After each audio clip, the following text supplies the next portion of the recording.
Hey, it's your boy Matt, laying out the game plan for you guys as usual. Today we're gonna cover one of the most important types of blog articles, and that's product reviews. We're gonna see how to do exactly the right type of product review, how to do this correctly, how to do it when you don't own the product so that you can still rank, you can still give your audience some value, and you can earn a lot of money. So this is this is the money.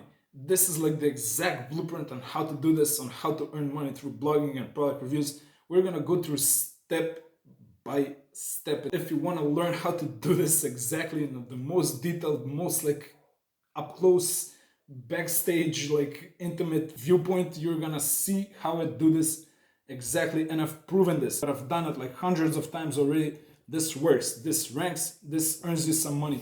And that's why I want to teach it to you guys. I want to teach it to the digital marketing empire team members as well. If you don't know what that is, check out the link in the description. Apply to the digital marketing empire team. We're all gonna make some money there. Now, there are a few other things you should be aware of before we start.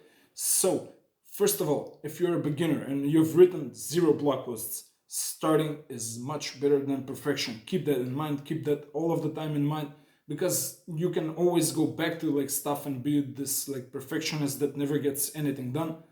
Just hit the publish button. Focus on executing the process, like taking the right steps and publishing it as soon as you think it's at least good enough. It doesn't have to be perfect, it shouldn't be bad, but when you get to good enough, hit the publish button, focus on the next one. That's how this game is played, that's how you win this game. It's mostly a matter of volume today. You can focus on quality, and you should, but I believe that a lot of volume of pretty good content doesn't have to be perfect, but if you get it to at least pretty good, you are going to earn a lot of money, you are going to rank, you're going to win. Also, product reviews are one of the final stages of the buyer's journey, so people that read these products already know they need the product, they want the product, they have a problem they need to solve with this product. They're almost like ready to pull the trigger, as one of my mentors says. They are ready to take out their wallets and spend some money on this thing, and they've probably narrowed it down to like 2 or 3 or 4 products, and they're reading individual reviews for each of them, and they're gonna see which one of them to choose. If you manage to convince them that this is the right type of product for them, it fits their budget, their needs, in that case, they're gonna take the action that you recommend, and that's gonna earn you some money. Now, because of that, product reviews are very lucrative, and that's why there's a lot of competition on it. So we're gonna see like a lot of major big publications publishing product reviews for products that are extremely popular. We're gonna have to learn how to compete with that. We're gonna see like which tactics we're gonna use. We're gonna focus on an angle where we can provide the most value. And by the way, I've seen a few like recommendations from other digital marketers and bloggers lately that you should start to steer away from product reviews. I don't necessarily agree with that. Maybe you shouldn't do like the biggest products first. However, you will never really have authority on a topic unless you cover like the best products eventually. And that's why you have to do this. You kind of have to do this for the sake of completeness of your blog, of your knowledge base as a whole, because neither the search engines nor the audience is going to trust you unless you do that. So you got to have this.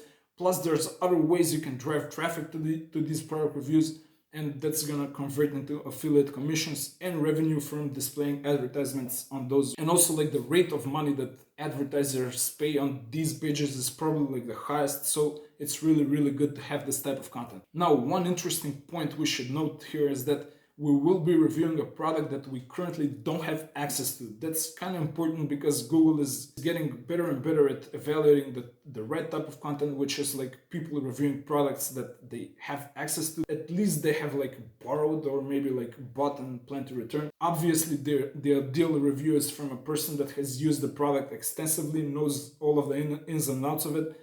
We will not do that at this guide. Maybe a later guide, probably a later guide will cover this because it's also very important. It's actually the way of the future. It's the right way to do things, let's say. But this is still like an important part of your blog because you're often not gonna have access to the best products, and you should still know how to provide value even if you don't have the product like in your hands. Of course, you shouldn't lie. You should never lie because, well, probably you're gonna somehow get into some kind of trouble. And also, I think it's not worth the stress and all of the agitation. You don't have to highlight the fact that you don't own the product yet because, well, you're still going to provide a lot of value to your audience even if you don't have access to the product. And one of the most important ways you're going to offer value is by your topic expertise. So even if you don't have practical knowledge maybe in the field yet, you are going to gain that eventually over time, but you can also become a topic expert rather quickly, at least in theory. So that's gonna be also valuable. You're gonna learn like which brands are the good ones, the bad ones. You can learn which product is best for what. You're gonna basically do the right recommendations to the right people, and that's also very valuable. And I believe it's fair to get rewarded for that type of effort as well. Okay, before we jump into the practicals of this guide, you should know that this guide is available in video format and in the blog post format, which the link of it is going to be posted in the description below. I recommend going through these guides as many times as you believe you need to because, well, you're probably not going to get comfortable with the process on the first try. However, if you practice this, if you go through it, and I recommend like watching the video like maybe 1 or 2 times, but going through the blog post several times, especially like for every individual step that you need further guidance and advice on, you can do this indefinitely and you are going to get better. You are going to get like probably pretty good in a matter of months, and pretty good means you know how to write blog posts that rank, that earn you money, which is a beautiful thing. Also, this is gonna be long. Get ready for like some really detailed instructions. You're gonna probably see me write every single word from the blog post. I will maybe edit some of the like extremely unnecessary parts, but I will aim to try and like present as complete of a picture as I can. So you're gonna see practically in real time how a blog post gets done, especially a product review. Now, this is gonna be the first blog post I read on a new blog that's part of the Digital Marketing Empire network. You should apply to the Digital Marketing Empire team if you're looking for an easier way to learn this, an easier way to make money quicker and get trained by us. It's all free. It's a really good deal. Check the link in the description. I strongly recommend it because it's gonna be an excellent program. Everybody's gonna learn and everybody's gonna get the chance to make some money. However, this is gonna be like one of those blogs we are gonna actively work there. I'm gonna contribute content. A lot of other writers and bloggers will do the same there as well. So you're gonna see like this is not a drill. This is an actual live thing. You're gonna be able to see the article, see exactly how I posted there, and probably you're gonna see it rank over time for the keywords it's supposed to rank. The niche I chose is minimalistic wallets. I will go through why I did that in a second in the actual tutorial. I think it's like it has a good balance between competitiveness, like it's not too competitive, and at the same time it's pretty profitable. Not probably the most profitable niche out there, but it's still pretty good, I think. And the product I chose is the Dango D01 Dapper wallet. It's a pretty good product. It already has some competition on it. We're gonna see how to evaluate it, how to create better content so that it can outrank the competitors. So this is like a live blog. This is all happening like pretty much real time. You can see the results of it on the blog. I'm gonna give you the link. If you are a member of the Digital Marketing Empire team, you should know that this also applies to you. This is like a tutorial, well, primarily meant for you. You will not be required to do all of the steps here because we will do a lot of this work up front and for you. However, the writing itself, well, that's gonna be your main job and that's where you should focus. So that's why this tutorial is as long as it is, because you should see exactly how you should do this. You should always be able to go back to this tutorial, and whenever you're not clear on something, whenever you're confused, it's probably gonna be covered here. You're gonna learn exactly how to think, basically, for writing. You're gonna practically become a writer even if you've never written anything in your life. So go back to this tutorial, both the video and the blog post. It's gonna be super useful for you guys, especially for Digital Marketing Empire team members. If you're not a member yet, go there and apply. It's gonna be amazing. Everybody's gonna like earn a ton of money eventually. So that was a pretty long intro. It's time for us to jump to the computer and see exactly how to do a product review that ranks and earns you money. All right, here we are, and as any great WordPress article and most of the blog posts in blogging history have started, we're gonna do the same. We're gonna start with the add new button on the posts page. As you can see, this is a brand new blog. This is gonna be part of the Digital Marketing Empire network. We are gonna post a lot of articles in here, and if you want to join, if you're looking for like a nice way to learn blogging and earn some passive income over time and get probably the best training on blogging in the world, actually, click the link in the description below. Join the digital marketing empire team. For now, let's get this baby going. So add new, and okay, there we are. This is the blank page, what scares most authors, most bloggers. So we start with a placeholder title as usual, and that's just the keyword itself for now. We are gonna improve this later to add like a bit more intrigue and to sell the article a bit better. For now, this is gonna be the Dango D01 Dapper review. Or let me just check something real quick here. So I'm not sure if we should use this keyword or maybe the wallet like this. And whenever I have a dilemma like this, I like to use this. This is probably the only keyword tool that I ever use, and I think it's the best because it comes from Google. It's the closest as you can get. You know that the results are more or less precise. So let's check both of these keywords and see which one gets the more volume. So we're gonna try it like that and without the wallet. And okay, so the one without the wallet actually gets less search volume. So we're gonna use the wallet as a the wallet one as a placeholder title. We are gonna add like the intrigue here, that later, but for now let's just leave it like this. So this is a pretty good placeholder title. It's also gonna be the let's just save this draft, and it's also gonna be like this is gonna be the title of our the permalink for our blog post later when we publish it. The reason why I chose this particular product is to give you a good example of like a medium competition keyword that you actually have some chance of ranking for, because let's do a little bit of research here. So if we type in the Dapper wallet review, so yeah, I always change to English, and also I like to do this. Like I like to use the incognito browser so that my previous search history doesn't affect my research phase.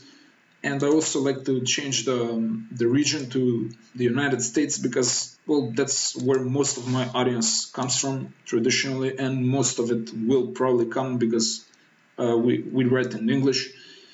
And I just want to see what my audience sees. I think that's the best way to do the research. So as we can see, there's like articles from PackHacker here, which is a pretty high authority website. We're gonna try to compete with them. All the wallets, I believe this is like a more niche website. From the competition research I did, this is like mostly focused on wallets, as the website name suggests. And as you can see, there's like a few high authority websites writing on this keyword, but there are a few. Let's say if we do a more popular wallet like the Ridge wallet, and this is gonna be, first of all, we can see some ads in here, and we can see like these are probably some of the same websites. There's PackHacker again, but we can see like there's Business Insider and like Honest Brand Reviews. This is like a higher authority website. So since this is a more popular wallet, for example, the competition is going to be higher. We don't necessarily want to pick fights with very big websites. Like on our first article, we will review this wallet later, of course, because we are going to cover this niche. But at the same time, for example, there's this other brand of wallet called Pagalini, and there are actually no websites reviewing this particular wallet, for example. And in the niche of minimalistic wallets and technical wallets, there's a lot of products, and a lot of products like this that are like, they're actually pretty good products. As you can see, they kind of sell a few items here and there, and I'm sure people search like more or less like pretty often. You will get a few hundred a few hundred page views per month for that review, and you are gonna rank quickly. So this is probably gonna be what we are gonna continue doing for the most part in the wallets niche. But I just wanted to show you a more competitive example, because I want you to see how I research the competition and how I prepare a better article, how I go about creating a better research than the competition. Because well, the most lucrative products will usually have some competition on them, and you should be able to outmaneuver them. So we are in the research phase now, and what I like to do is I want to see all of the videos on the wallet. Yeah, okay, three is enough. I will not show you this because I think it's against YouTube's like policy. I cannot show you footage from other videos. This is just gonna be me like watching YouTube videos at the speed of like 2 times or 175. I'm gonna quickly go over them. I'm not gonna like copy anything, but I will see what the existing competition thinks about the wallet, and I will read and go through a bit more carefully through the competing articles on this wallet. So obviously Amazon will want to look at this, and this is probably where we're gonna spend most of our time, like reviewing the ratings and reviews from this wallet on Amazon, especially like the 1-star reviews. We want to take a very close look there. We can extract a lot of value from that. And we will also look at the questions. There's usually a lot of good stuff in here. This is my primary way of doing like research for a product that I don't own personally. We have one over here. Let's just look at, yeah, this one looks good. Maybe we will look at this one. So that's gonna be the product research phase, and it's also gonna overlap a little bit with the competition research, because we are gonna see what the existing blog posts are doing for this wallet, for this keyword, and we are gonna see how we can create a better research based on that. Oh, and we wanna, obviously, we're gonna spend a lot of time in here on the product, on the official website of the product. We're gonna take a close look here. These two listings will provide the most of the value for us to give to our audience back. So I will start by quickly going through the videos right now. I'm gonna edit this part out so that, because I'm not sure I can show footage from other YouTube videos on my own channel, I'm gonna watch these 3 videos here, and maybe I'll take some notes from them. The next step that we will focus on and that I will show you is researching the competition from the other blog posts.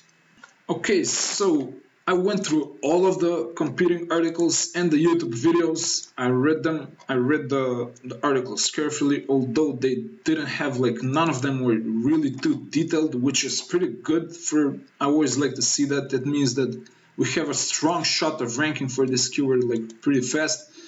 So we've completed the researching the product phase. Now the next step is researching the competition.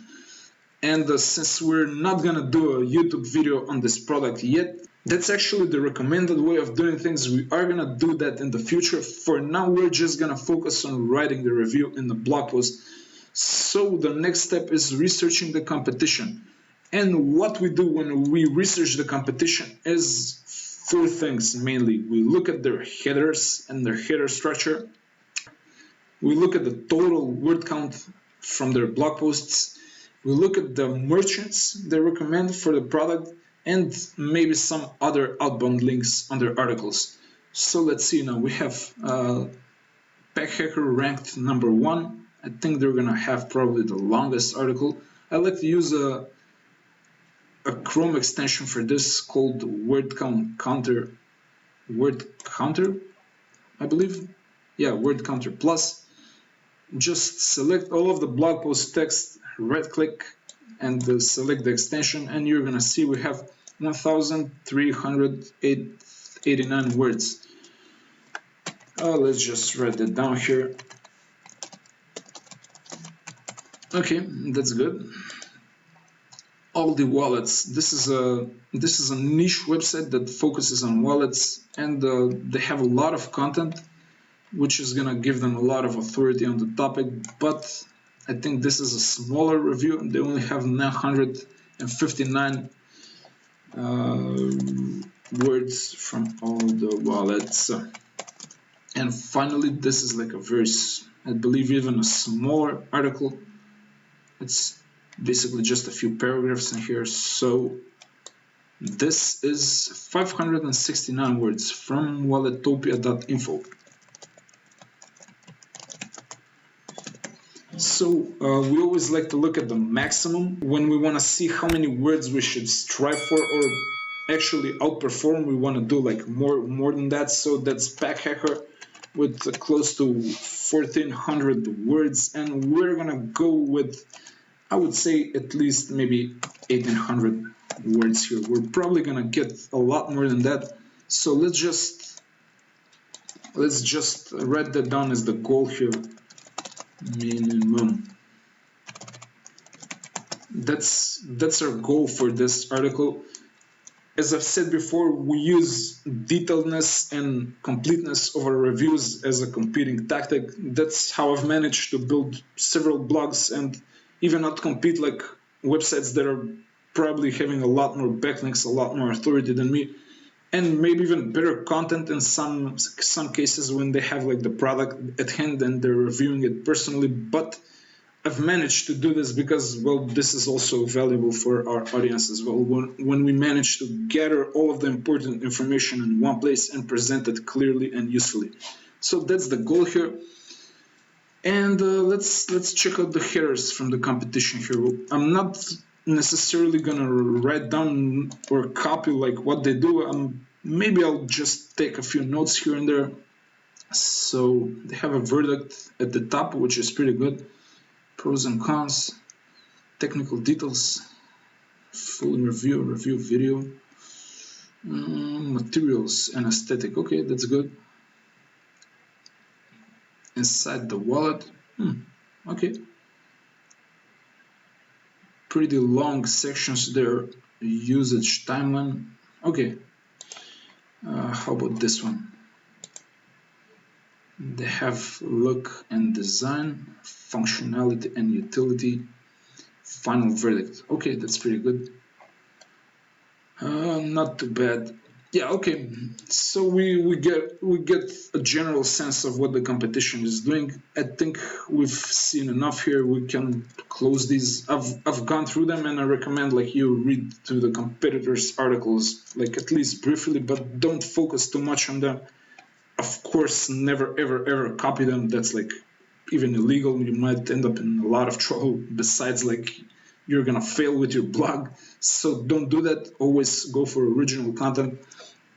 And I believe that concludes the research, the competition phase. I didn't notice like any new links there, any interesting outbound links. You recommend the same merchants that we plan to recommend, which is Amazon and the official Dango stores. So I believe that concludes the research, the competition phase. Now the next phase is the additional Google research that we will do, and we go back to the browser, to the incognito browser, and we're gonna type in, well, we'll try both of the keywords here, both just the product itself and the reviews, and we're looking for several things here. First of all, we want to see what Google has in the auto suggest, and we are gonna take notes of this. So they have the bifold wallet, okay. They have the bifold pen wallet, okay. EDC wallet. EDC is a term in the niche. I think, yeah, it's everyday carry, which means like the wallet has some useful tactical features. This doesn't really interest us for now. Okay, and how about this? Wallet review does the. Okay, there's no auto suggest here. Okay, fair enough. That's good enough for now. Let's see if there are questions that we might use from the people also ask section. This is also what I like to do. So expand on them and see what comes up next. We may use this. What is Dango Dapper wallet? Okay, maybe we will use this. For now, we just take in the information. We're gonna sort through it later. Are Dango wallets worth it? I think this is pretty good as well. Okay, this is good. Are Dango wallets RFID blocking? This is a feature that a lot of smart tactical wallets have, which basically prevents anyone from approaching you in the subway, for example, and using a card reader to charge your card, which is like a very sneaky way that I guess a lot of people lose money these days, and these types of wallets prevent that issue. Can you take a Dango wallet on a plane? This is pretty good as well. How do Dango wallets work? Okay, we're gonna use this. Maybe. Is there a better wallet than the Ridge? Okay, we might use this in the comparison like section, and I think that's gonna be it. Maybe this one, how they return Dango products. Remember, this is just like mostly inspiration, so we're not gonna have these as the exact headers in our blog, but we may, some of them may end up being actual headers. How do do Dango wallets have a warranty? Okay, these are like, we have usually headers like this, so that's the people also ask section. And finally, let's jump to the related searches section. So what do we have here? D03 wallet review, fake Dango wallet. Maybe we'll, I gotta do it like this. Okay, so this is another version of the wallet, D03, and let's do the same for the wallet review keyword as well, and see what we can find here. Yeah, this is pretty much the same questions there. Related. Okay, maybe we'll do like accessories. We'll see what that produces later. So that's it. This is like another interesting step you should not forget, because you will find a lot of inspiration from Google itself, from the auto suggest feature. Sometimes in this case we didn't really find anything interesting here. You're gonna find like some cool questions and related searches that maybe use as headers in some reviews. For now, we have a few things. We're gonna go from these and see what we come up with. But this step of the process is also done. Now the next phase is simply taking a few minutes to reflect on the research, to think about the topic, to think about the product that you're going to review. How are you going to recommend it? Like, what's the best angle? Maybe what's the best type of person to use it, and what type of situation. So take a few minutes here to simply connect with the readers, like at least try to connect with your audience. Simply be a human being. Think about how you might use this product, how other people might use this product. And what I like to do here is also take a few notes as well. So I'm just gonna try and think like about maybe how this wallet would affect my everyday life, stuff like that. How will it look in my pocket? I know this is like a usually wallets look like bulgy and big and kind of not cool. Maybe will it fit, or will it stick like a sore thumb or something like that?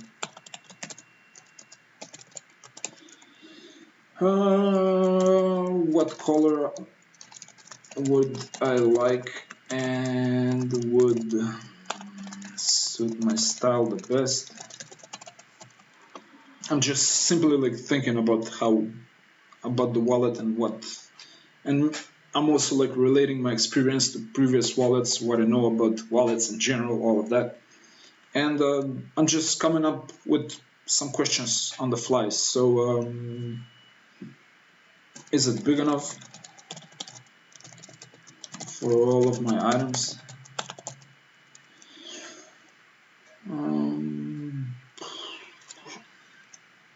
Should I spend this much money on this wallet? Is it worth it? Will it make me look cool? Or maybe will I simply just like draw too much attention on me and look like a tryhard or something like that? I don't know.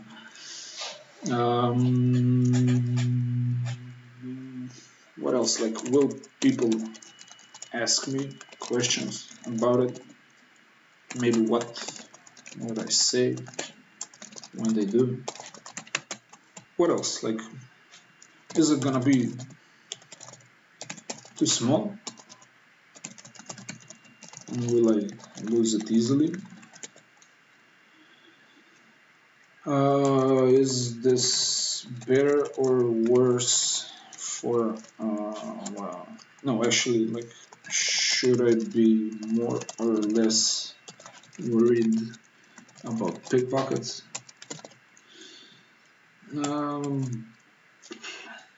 Will it get stuck in my clothing, or rather objects in my pocket? Can it damage my clothing? And yeah, okay, I think that's enough. So I just spent like a few minutes here taking a few notes, what comes to my mind. This is more like about wallets in general, but we're gonna translate this for this particular product. We're probably gonna answer like most of these questions, maybe not in a direct way, but we will try to like relate the experience as best as we can. And I think that's enough for the empathize phase as well. As you see, I just took a couple of minutes. I think about how I would use it. It's also very good to think about like someone else, you know, how they might use it as well. But that pretty much concludes the research phase. So now we're going to the WordPress editor and we're gonna start like producing some content. So next is create the header structure. This is probably one of the most important steps, if not like the single most important step, at least when it comes to like strategizing the article. So a good header structure sets you up like really nicely. If it's set up correctly, writing the content itself becomes a lot easier. So it's practically like fill in the blanks type of exercise. After that, you just have to, you already have like the template for the article. You just need to like spend some time creating a bit of content there, and it gets easier practically. So do this right and you have a lot less to worry about in terms of quality content. So you should spend a little bit of time thinking about this because this is important. You don't have to get it right the first try, and you won't, because you will change the header structure as you read the blog post, as you go through the process. However, most of the time you will get most of it like pretty much right, especially when it comes to product reviews, because for every niche that you do product reviews, you will more or less like come up with the header structure on the first review you write, and then you will reuse like pretty much all of it. So just a little bit of technical theory in here. This is in practice, when you publish the article, this is going to be the H1 header, and it's going to be the only H1 header for this article, and we're going to use like H2 and H3 headers. So when we type in like this, we're going to make this an H2 header, and it's also going to have like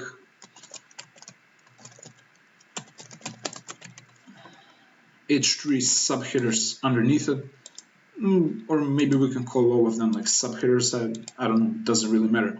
So we will mostly use H2 and H3 headers, some H4s as well if the content gets like more in depth and it needs to spread out a little bit more.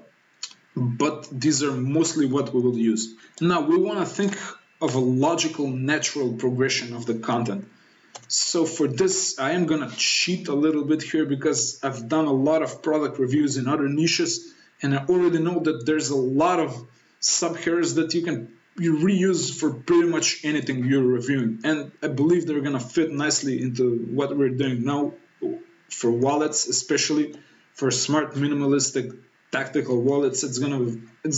We can reuse a lot of the structure, and we are gonna add a few headers that are gonna be specific to these types of products, and some of them specific to just this product probably, but most of them will be like reusable a lot of the time. We will also make use of the keywords we found in the research phase. Some of them may become headers, some of them we may need to modify them slightly so that they can become useful headers as well. But we mostly want to focus on like a natural, logical progression of the headers. We want to put the most important stuff in the top so that the readers who are kind of impatient, they just get there and they should see the information quickly and easily. And the more detailed content will follow later on in the blog. In certain cases, we may use our competitors' headers to see what they're doing. I want to have my own way of doing things. And also we can look at the Google Keyword Planner tool for inspiration on this. There's nothing really here for this particular product, but this is a useful tool as well. We can also use like answer the public, stuff like that. For now, I think we have a lot to go on. We have a lot of ammunition here. This is going to give us a lot of headers. Plus we have the standard header structure I mentioned. So as you can see, these are all headers that will more or less make sense for pretty much any type of product review that you're doing. And they're going to direct you to produce like very valuable, very neatly organized, bite-sized content that's going to take your audience through all of the most important aspects of the product, from the most important one going through to the like more mundane, more detailed aspects of it. This is like my personal, pretty much generic header structure that I use in most of my product reviews. And for this particular niche and product, I will enrich it with a few other like qualities, especially in the performance and the features sections. Maybe we'll not do performance for this particular product. I'm not sure yet. We will have like a lot of features, I guess, and a lot of questions in here. Let's just quickly take a look here and see what's going on. So we always start with something like a summary, or who is this product for, maybe who is it not for, something like that. Then comes the buying. This should be actually like buying, shopping, ordering phase. And this is an H2 header as well, and it has like all of these H3 headers in there. So there's like price and price matching, discount, coupons, deals, like the brand itself, shipping, we cover like the shipping times, the shipping prices, all of that, customer support, like very important, warranty, and the return and refund policy are all H3 subheaders that live in the buying, shopping, or ordering header. Then we go to the basics. Maybe we cover like a little bit of a 101 about the product, unboxing, assembly, user manual. I'm not sure which ones of these will be used for the Dango D01, but some of them might be. Build quality, I like to follow up with this. So we go about the engineering and the design, like the quality control, the testing. Then the colors, the look and feel of the product. We saw like aesthetics in one of the headers. We may use that as well. We have lifespan and durability, how long the product goes without defects, stuff like that, and known issues and problems. This is going to be filled mostly from the Amazon reviews, from the 1-star and 2-star reviews, and this is like an especially valuable section. We want to show that we've done like real research, and we are concerned about the issues that the audience might face. We want to be as transparent about them as well, and the audience is going to really appreciate this particular section. So then we have user experience. I'd like to have something like everyday use, how the product will fit into your life, and a bunch of other H3 headers that kind of make sense for that niche, for that product. Maybe we're obviously going to have a lot of headers here that are specific to the niche and the product, and we'll see how that turns into practice. As I said, I'm not sure we're going to have performance for this particular product and niche. I'm not sure. Performance makes sense for wallets, but features, yeah, I expect to have like plenty of features here. We'll see how that turns out. So maintenance, repairs, and spare parts cleaning, and this is also like an interesting section of pretty much every product review I do. It's the versus, the comparison section.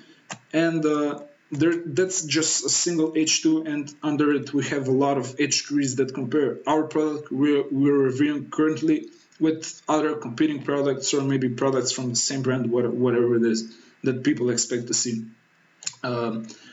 There's a brief section about reviews, ratings, what owners are saying, stuff like that, customer satisfaction, and finally we have a should you buy it section, something like that. Maybe it's called the verdict, conclusion, summary, probably one of these, not both of them. But this is a pretty standard way of doing things. In my book, this is very detailed. This results in a lot of content that's really, really valuable. As you can see, this is like a lot of headers and subheaders. The competitors we went through, they all had like 3 or 4, and they were like large sections and large blocks of text. Well, this is the value we offer. These are like bite-sized pieces of information. Our readers just come and they scroll to the section they're looking for. They get what they need, and I believe that's why this formula works. Like, it works really well because it organizes the information in a different way, in a way that's easy for the readers to consume. So we will translate this into the blog post right now. Remember, this is all about relevancy. So if something's not relevant, we're not going to force it. We're not going to necessarily use everything by any cost. And we are going to try to be as precise as we can here. So who is it for? This is going to be the first header. I think we should change it here. Maybe this can go actually first. Should you buy it? It being Dango, should you buy the Dango D01 Dapper wallet? Like this. This is an H2. Even the settings are not like, yeah, I prefer that. Okay, the block isn't even like set up entirely, so you're not gonna see like the full result immediately, but over time, as you can see, I don't even have like the logo yet. So this is the first post, so I'm showing you like everything, and you can watch this blog evolve like real time. Okay, so back to the headers. I like buying here. Maybe I think it's the most commonly used word. And then we have like what? Price and price matching. I'm not sure we're gonna have price matching here. Maybe we can use like price and value for money. I like doing this. Maybe we will have discounts, coupons, and deals. We'll see. Maybe yes, maybe no. Actually, usually if you want to have like discounts that you offer to your audience, which you should, by the way, it's a very good, it's a lot of value you can offer, and it also builds a lot of trust with the audience. However, you usually have to join the affiliate program, and because this is a very new blog, I'm currently not gonna join the Dango program. I believe they do have an affiliate program, as far as I could see. Let me just check real quick. Yeah, there we go. So they have like an affiliate program. They offer 10% in commission and a 60-day cookie window. So we're definitely going to join this program, but for the first like few months, maybe I will not even apply to join this program because I'm not going to have a lot of content in here, and I might get rejected from Dango. Plus, I will not even get a lot of traffic to the blog, so it doesn't even really matter. And I believe we can remove this for now. Maybe we'll add, we'll definitely add it later when we join the program, when we're accepted and we have something to offer here. Just keep in mind that this is a very useful subheader that you should always try to have in your product reviews. For now, we're going to remove it. And what's next for us here? So we got the brand. We're going to talk about Dango a little bit here. Shipping, yeah, that's pretty good. Customer support, warranty, return and refund policy. Okay, so these are all H3s that live under the buying section. And these are all gonna be like a few sentences each. In fact, every section is gonna be like that mostly, and they're all gonna explain in great detail how each of these steps or aspects look like. Then we have the basics.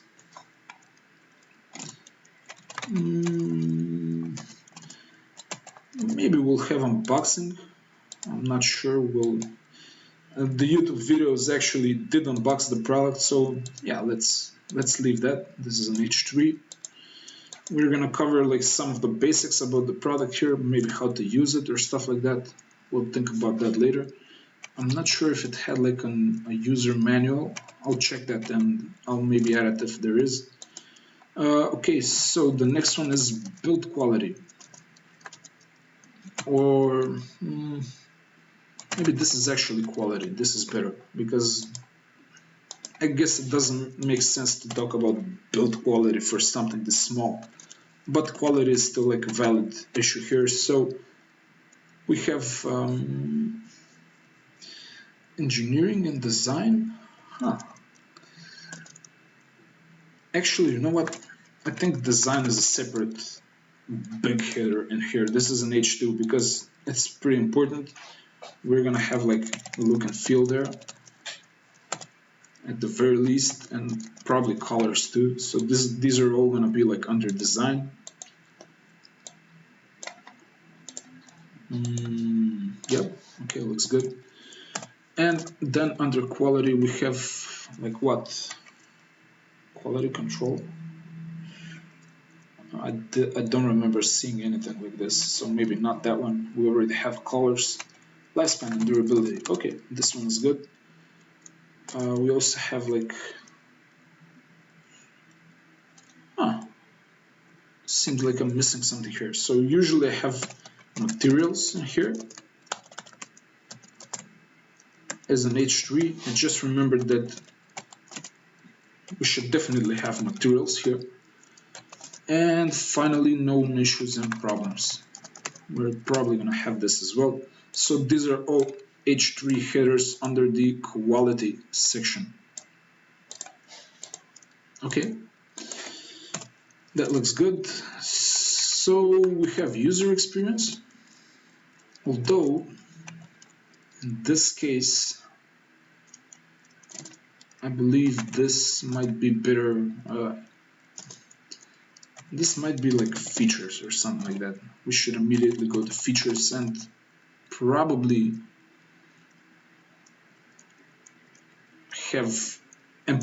have everyday use in there, because user experience is I feel like it's better served for like bigger products.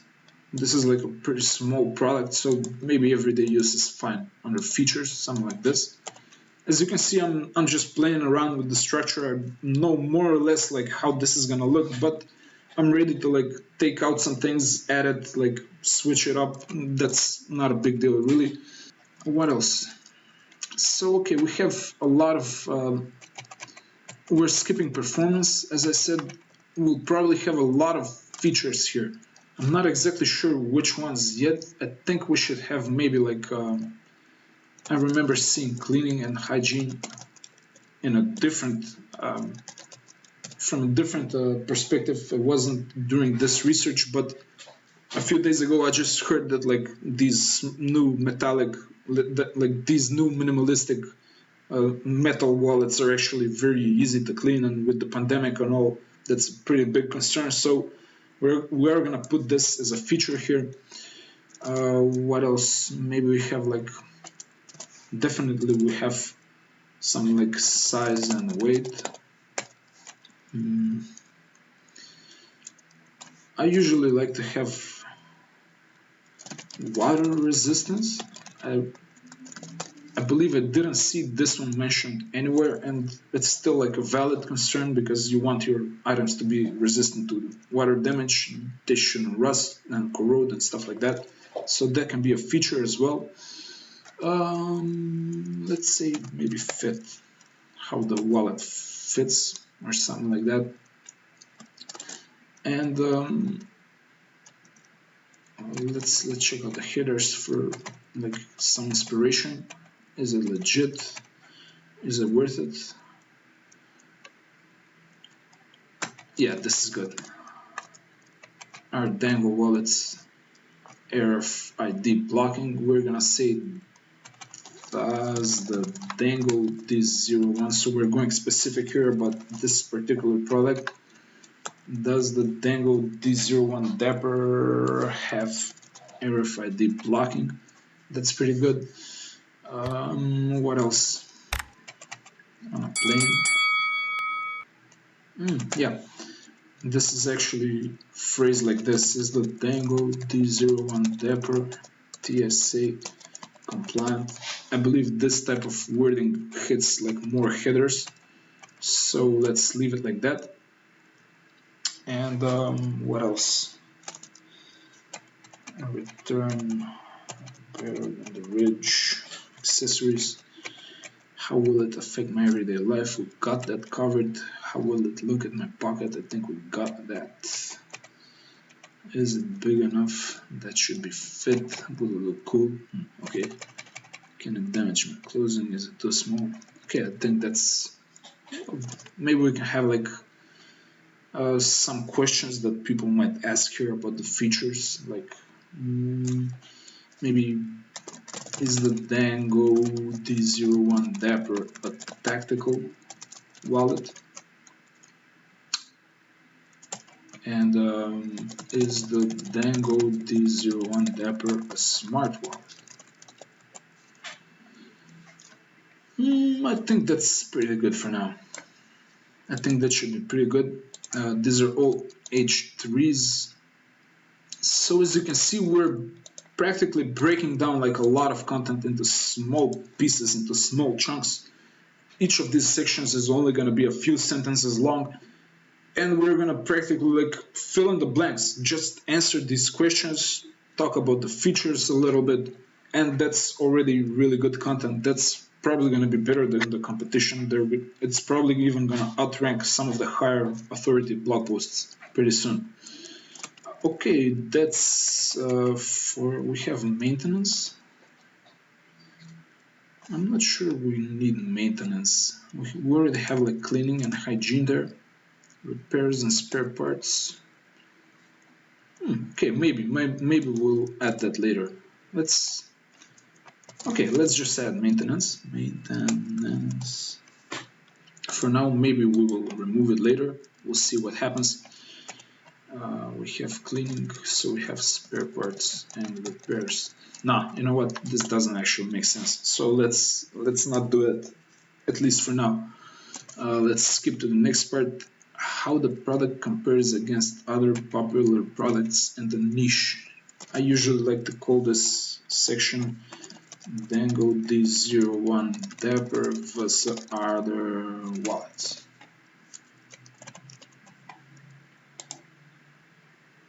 So this is the big heading. I'm pretty sure this is going to be compared to the... Jesus, why does it do this? Versus the ridge at some point. What else? Probably like against some other Dango products. So let's see, like D series, A series, M series. Since these are the first ones, maybe we'll cover them. We don't have to. Typically, you should do this like using the auto suggest and the VS keyword like this, and usually Google will spit out like the most common comparisons. But as you can see, this is like not really giving us anything useful here. So we're just gonna have to improvise here and see. The other maybe Dango wallets, I expect this wallet to be compared against them as well. Maybe some other popular wallets like the Ridge or stuff like that. So I'll just go through these images and see like which one is the most similar to the product we're reviewing, and maybe looks the most similar, maybe is priced like closely. So yeah, this one looks like similar pricing, kind of looks similar, I guess. Let's Let's do that one. Dango D01 Dapper versus Dango 810 Adapt. That might be it. And all of these are like kind of more, some of them look more expensive. G10 backplate, I'm not sure. Okay, maybe that's enough for now. The D series doesn't really have, I mean, these are like bifold wallets, some of them have pens, so let's skip them for now. Maybe this one, M1 Maverick. It's a bit more expensive, but it also has like a band. M1 Maverick, yeah, sure, let's do that one. D01 Dapper versus Dango M1, was it? Yeah, Maverick. And we'll probably add a bit more items in here as we go along. For now, these are enough. This is enough to get us started. And that's the versus section for now. Reviews. We have reviews. Yeah, let's add a customer satisfaction in here. This is an H2. And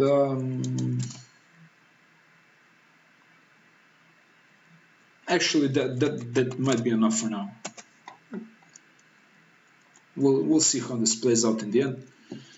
And finally, since we did this one on the top, we'll do the H2. We'll do like who is it for and who is it not for at the bottom. I usually like to start with who should not buy the Dango D01 Dapper, because that kind of filters out the buyers that probably shouldn't get this wallet, and it flows nicely into the next most important section, which is the call to action. And this is where you're gonna like have the link to the affiliate link, and this is where you're gonna earn your money. So I believe this should somehow come last. This should be the last part of the review.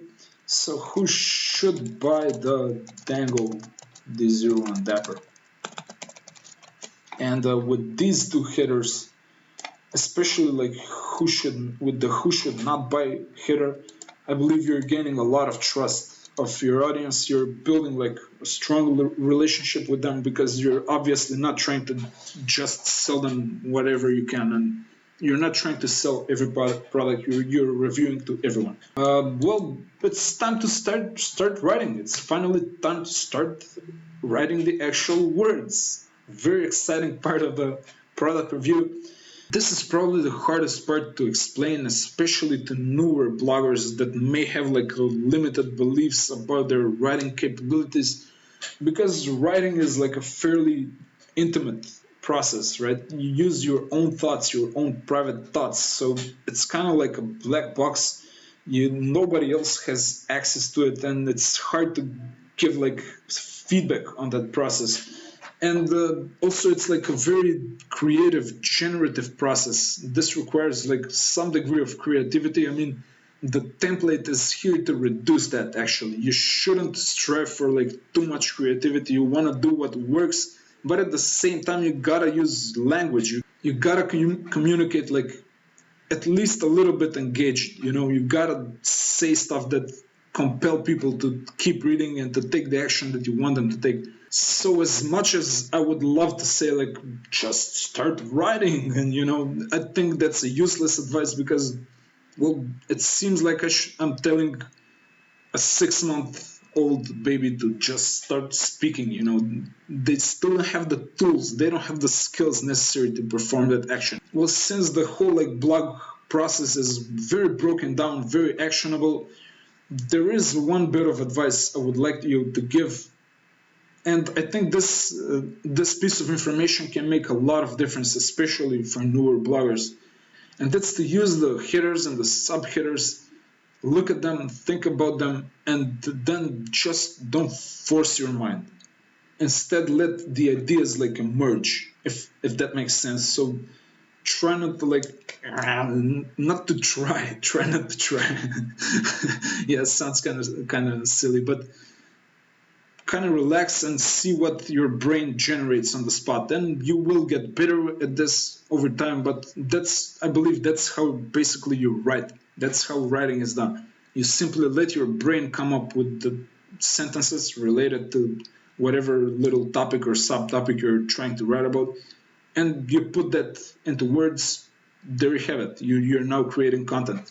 And the more you do that, the better you get at it, and the easier you start getting into like these flow states. You stop even noticing time goes by, and suddenly you're writing like thousands and thousands of words of content in several hours maybe. And it's a beautiful thing. And if you get stuck here in this process, which you will do, you obviously will a lot.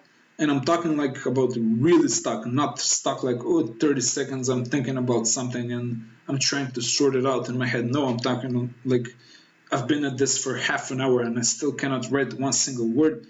Well, there are a few tactics you can rely on. You can always go back to the research process. That's pretty useful. Maybe check out the other resources one more time. I also like to look at the product. I just like zoom the product in the largest, most clearest picture I can find of it, and I try to think about it. And I usually like to start with the easiest parts. If I'm stuck, if I cannot really get going, I just know I need to gain some momentum so that I can like keep the ball rolling, and it's gonna snowball and it's gonna get bigger and better as I get into more flow. And that's how I usually like to start. If I'm feeling stuck, I usually like to start with the easiest parts. It's probably ideal to start at the beginning because you're gonna write in an orderly way and you're not gonna miss out on things. Because if you start like from the 11th section and then you go to the end and then you go back here a little bit and maybe you start here, you're gonna tend to miss a few things, maybe even like forget something mid-sentence. I've had like silly mistakes like that. When I don't write in a sequence, I tend to make mistakes like that. So it's probably better to write as sequentially as you can. However, it's not a big deal if you can't. Start with the easiest things. But in an ideal world, you start at the beginning. I think we're gonna crush this goal pretty easily, so I'm just gonna get rid of this for now. Okay, this is the start, the first paragraph, and I just want to briefly say about the first paragraph that it's super important to get it right, because this is the point where you can start losing your audience already. Like the first sentence they read has to be like at least good enough. Maybe you will not get it to be perfect on the first try. It takes a lot of practice to hook your readers, to get them to pay attention and read the rest of the articles of the content.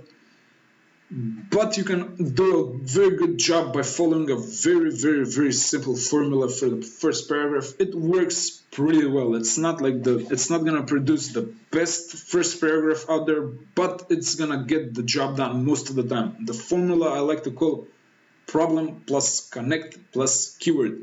It's exactly like it sounds. So you state the problem you're gonna discuss. You're probably gonna say like which product you're gonna review in an article like this. You try to connect with your reader either by maybe a short sentence of how you've personally experienced the product, or how the research that you've done, the expertise that you've gained, all of that. And finally, using the keyword in the first paragraph is like an old school SEO tactic that might be working still. I'm not sure this is like proven, but I've seen a lot of people say that using the exact keyword you're trying to rank for in the first paragraph as close to the top as possible in the text itself is a pretty good way to generate some extra SEO boost. So we'll try and do that. That's optional. That final part is kind of optional. You don't have to force it. If it doesn't fit, like don't do it. But a lot of times in articles like these, it's gonna fit and it's gonna be pretty good if you can use it as well. So for like this article, we may write something like, this will be a detailed review of the Dango D01 Dapper wallet. So there's like the keyword review of the Dango Dapper Dango D01 Dapper wallet. This is a detailed review. We're simply saying what we're gonna do, and we will go through all of the good and all of the bad. No, we'll go through every single aspect of it, all of its good and bad sides, and see if it's the right choice for you.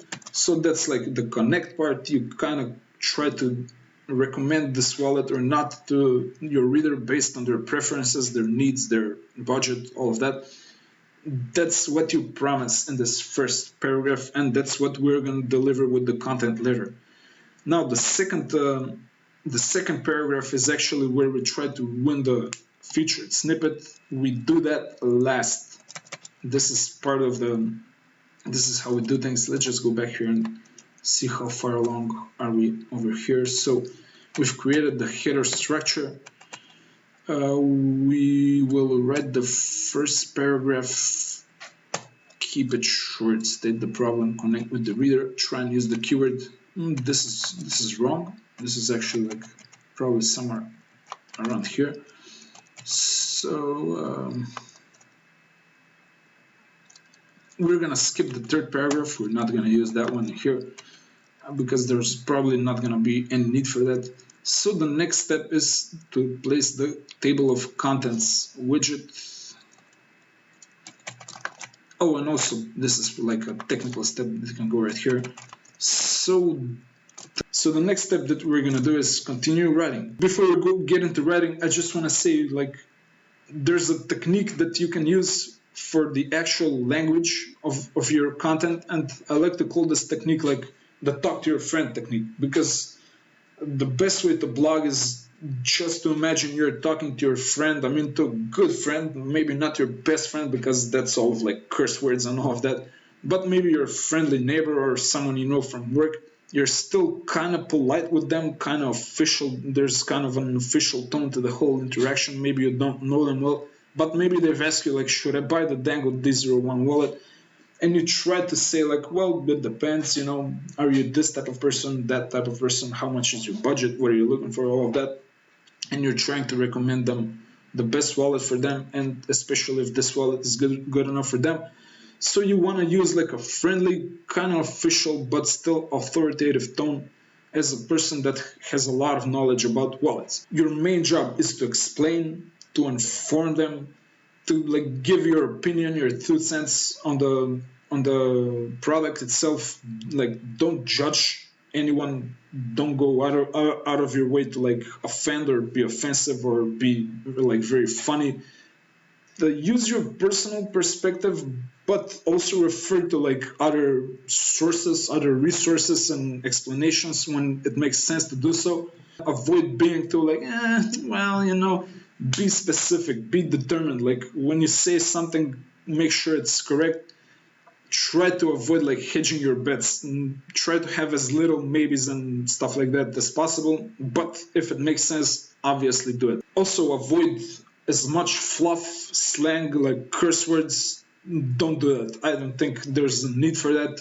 Some humor, I guess it's fine if you kind of get the chance for it. I don't try to go for it. If something happens like it's kind of funny, sure, go ahead. But don't necessarily strive for it. Avoid sarcasm as well, like most people don't prefer that in this type of content. And probably the most important technique for writing is to use short, clear sentences. So avoid overcomplicated words for the sake of like just using them just to prove that you know what you're talking about. Don't fear them, but don't force them either. If they fit, feel free to use them, of course. Related to this, like besides short sentences, use short paragraphs as well. Sometimes a paragraph can even be like a single sentence. I usually have mine like 3 or 4 sentences. 2 is fine, 1 is fine. avoid like overly long paragraphs with overly long sentences, because that confuses readers. They get lazy, they skip around, they don't want to read, and it's also not very good for ad placement and stuff like that. So break longer sentences if you into shorter ones if that's what you need to do. Also do the same for the paragraphs as well, and cut out some unnecessary words as well. So we are going for large word counts here. That's our strategy, that's how we compete. But at the same time, we're definitely trying to avoid fluff. We don't want like irrelevant topics and unnecessary content in here. So if something can be eliminated and it doesn't affect like the relevance and the detailedness of the article, go ahead and clear it out. So always look at the headers. If the header is a question, answer it immediately, like you're trying to win the featured snippet. We're gonna see how to do that at the end of the guide. But if the header is a question, like we have a few of those in here, you should try and answer it immediately in like a dry encyclopedic way. Just like give them the knowledge immediately. Don't mess around too much. And probably like a more advanced tip, you can try and use like bridging sections. So if a header ends, like a section ends, you can use phrases like, speaking of, related to, on a related note, which brings us to, stuff like that, typical writer stuff, just so that you make the transition from one section to the next like smoother. Although that's like a bit more advanced tip, you don't have to worry about that if you're not comfortable with the previous tips yet. And finally, have some fun. Don't be afraid to like enjoy the process. It certainly can be enjoyable. It can be boring as well, depending on your mindset, on how you look at things and how you go about doing your job. But this can be fun. You can have a bit of fun with it. Don't overdo it, of course, because probably you're gonna start seeing counterproductive results. But have a little bit of fun with it. I should mention that you shouldn't look at the competition as a source or as inspiration too much. It's okay to do it a little bit. Don't overdo it, and never copy them. Never even like use the fancy stupid software that writes content for you. That's not gonna be good in the long run. And if you're a digital marketing empire team member, your content is gonna go through like a very, very rigorous process of like checking for plagiarism and all of that. You will get caught, you will be banned from the team, so I advise you not to do that. Just write original content. It may seem hard at first, it will get easier, trust me, just stick with the process, you will get better at it. So those are practically like pretty much all of the tips for writing. I mean, we can talk about this for, I don't know, maybe days, but the rest is up to you. You will now have all of the tools, and you will see me how I apply them personally, and I will start writing now. So we cannot really start here because I also like to do this section among the last ones, because I want to get a better feel for the product before I know I can recommend it and who should I recommend it for. And let's just start with something easy. I feel like that's a good way to start most of the time. I kind of like doing things like this a lot of the time. So yeah, let's start with colors. Why not? This is like simple, kind of obvious, but it's still like a useful thing to know for the readers, and especially we can give them like interesting recommendations. Here, our own 2 cents, which is one form of value we contribute to them beyond like stating the obvious that's available on the product page. So let's look at like we don't need this for now. Yeah, okay. We have the product here. We can see like all of the colors. So colors. Okay, we're starting to write. The Dango D01 Dapper comes in a wide variety of color choices. Oh, by the way, as you can see, I'm using the Grammarly Chrome extension here. It's catching like a lot of spelling mistakes. It gets most of the things right. I recommend you do this. If you're a digital marketing empire team member, you will have to do this, and it's gonna save you a lot of time and headache.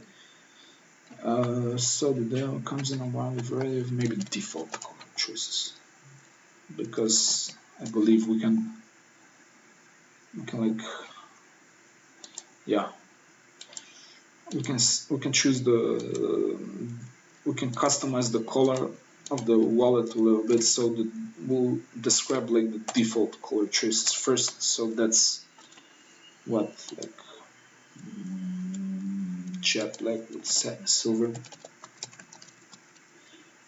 jet black base with satin silver, strap and edges. Is that right?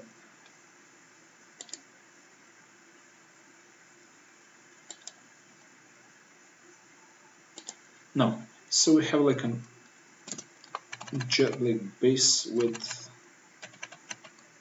base and strap with satin silver edges. That's one of the color choices. We have what, like whiskey brown base with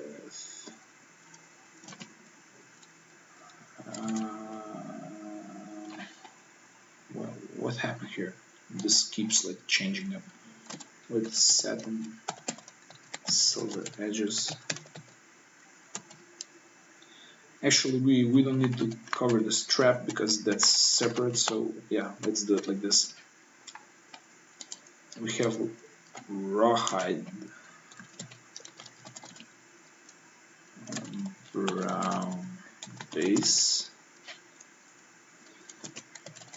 with slate gray edges and red stitching. Ooh, the Batwing. I think I like this one. So this is a jet black base with slate gray edges. This one is pretty cool. Red line, rawhide brown base with the red edges. Brown base with red edges. Okay, this one is pretty fun too. And this is kind of like, you can say all black here, or something like that. Maybe all jet black. And I didn't see this one. This one is probably all red. Yeah, okay, looks good. So let's just do like another paragraph here. I'm gonna say something like I'm an all black type of dude. No, guy is better. But with this wallet, and I would recommend the all jet black choice to most people. However, with this wallet, I might see a strong case being made for the satin silver, was it? Which one did I like? I forgot. I think it was this one. Satin silver. No, this one. Yeah. Satin silver and jet black combo. Why? Now I'm gonna say why I like this. As those colors will emphasize the minimalist look and feel, no, just look is good, look of the wallet the most. Maybe we can say something like, well, the all red option kind of caught my eye as well, so I'm gonna say maybe like the all red option is also quite eye-catching and appealing to me, and I would recommend it to anyone looking to make a bolder statement with their style. Yeah, that's pretty good. Also, one thing I noticed is that when they buy from Amazon, people don't really have a choice about they actually cannot even buy the strap, I believe.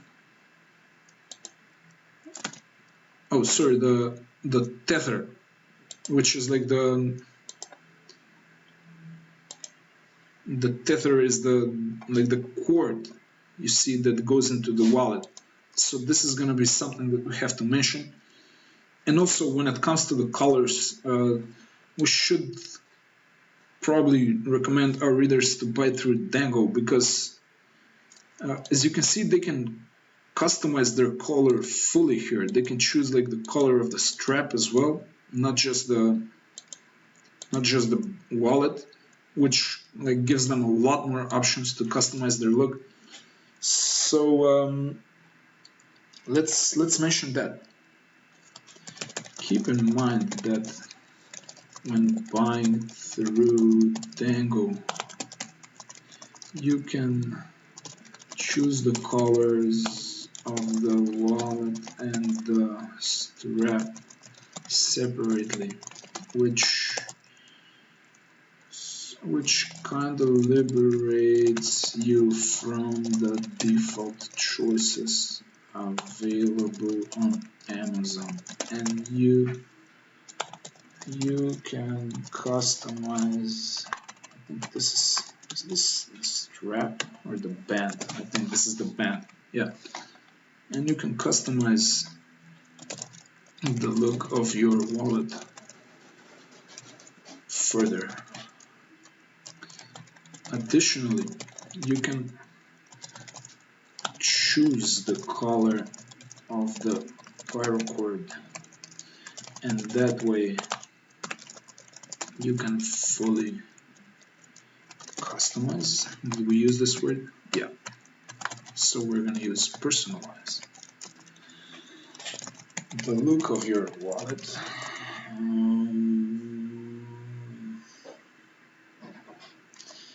And make sure it fits with the rest of your items and clothing. Yeah, okay, I like this. You know what, since we're here, we should probably add like,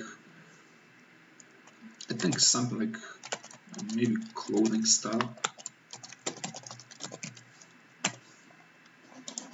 Yeah, this might make sense. This might be pretty good.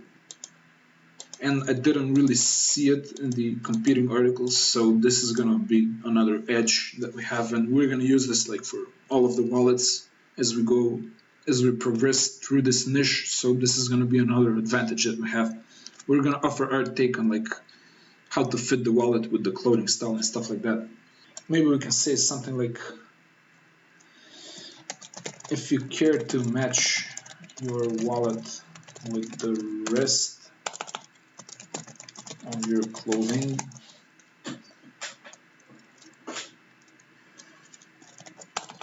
you should choose the appropriate color for the style you're going for.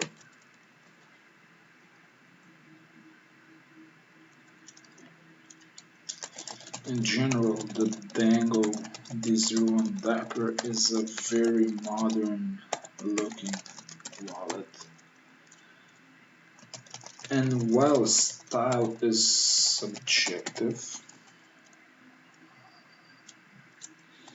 I believe that this wallet will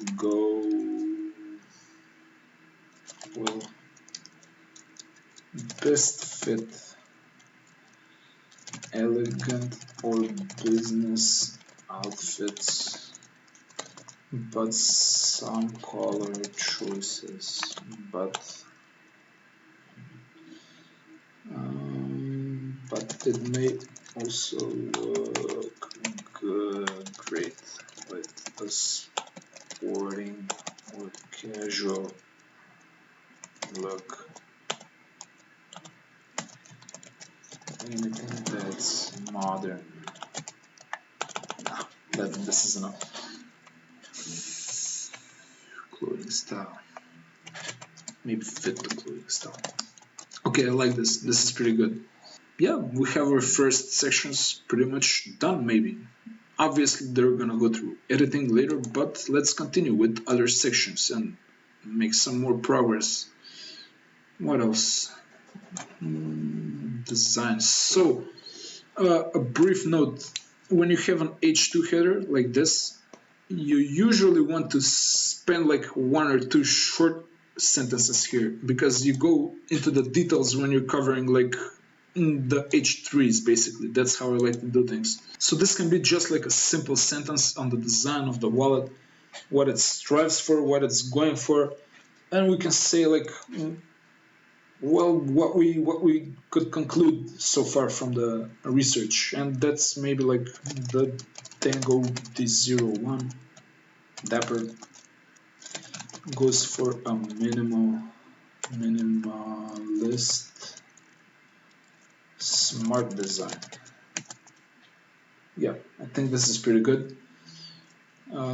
Maybe, which is evident not only from its size, but also its shape and color choices. Okay, and that's enough. Just one single sentence. Grammarly suggests we remove the comma. I don't always listen to this advice. Let's finish this. If we do like the look and feel subheader, we'll have the design part complete. So actually, you know what? I saw aesthetics used. Maybe we can do like this: aesthetics, look and feel, and this looks like fairly complete. We're gonna cover a lot. I mean, we're not gonna have a lot of content here, but this covers a lot of like angles, and it probably hits a lot of keywords as well. So we can say something like, as with most Dango products, this wallet follows the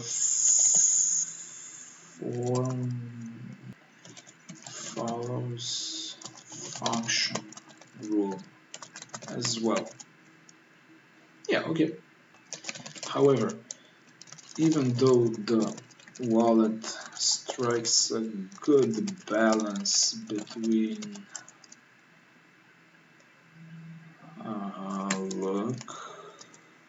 looks and functionality, it still takes on the side of style a bit more. It still errs on the side of style a bit more. We can say like something like, this is definitely not your father's wallet that will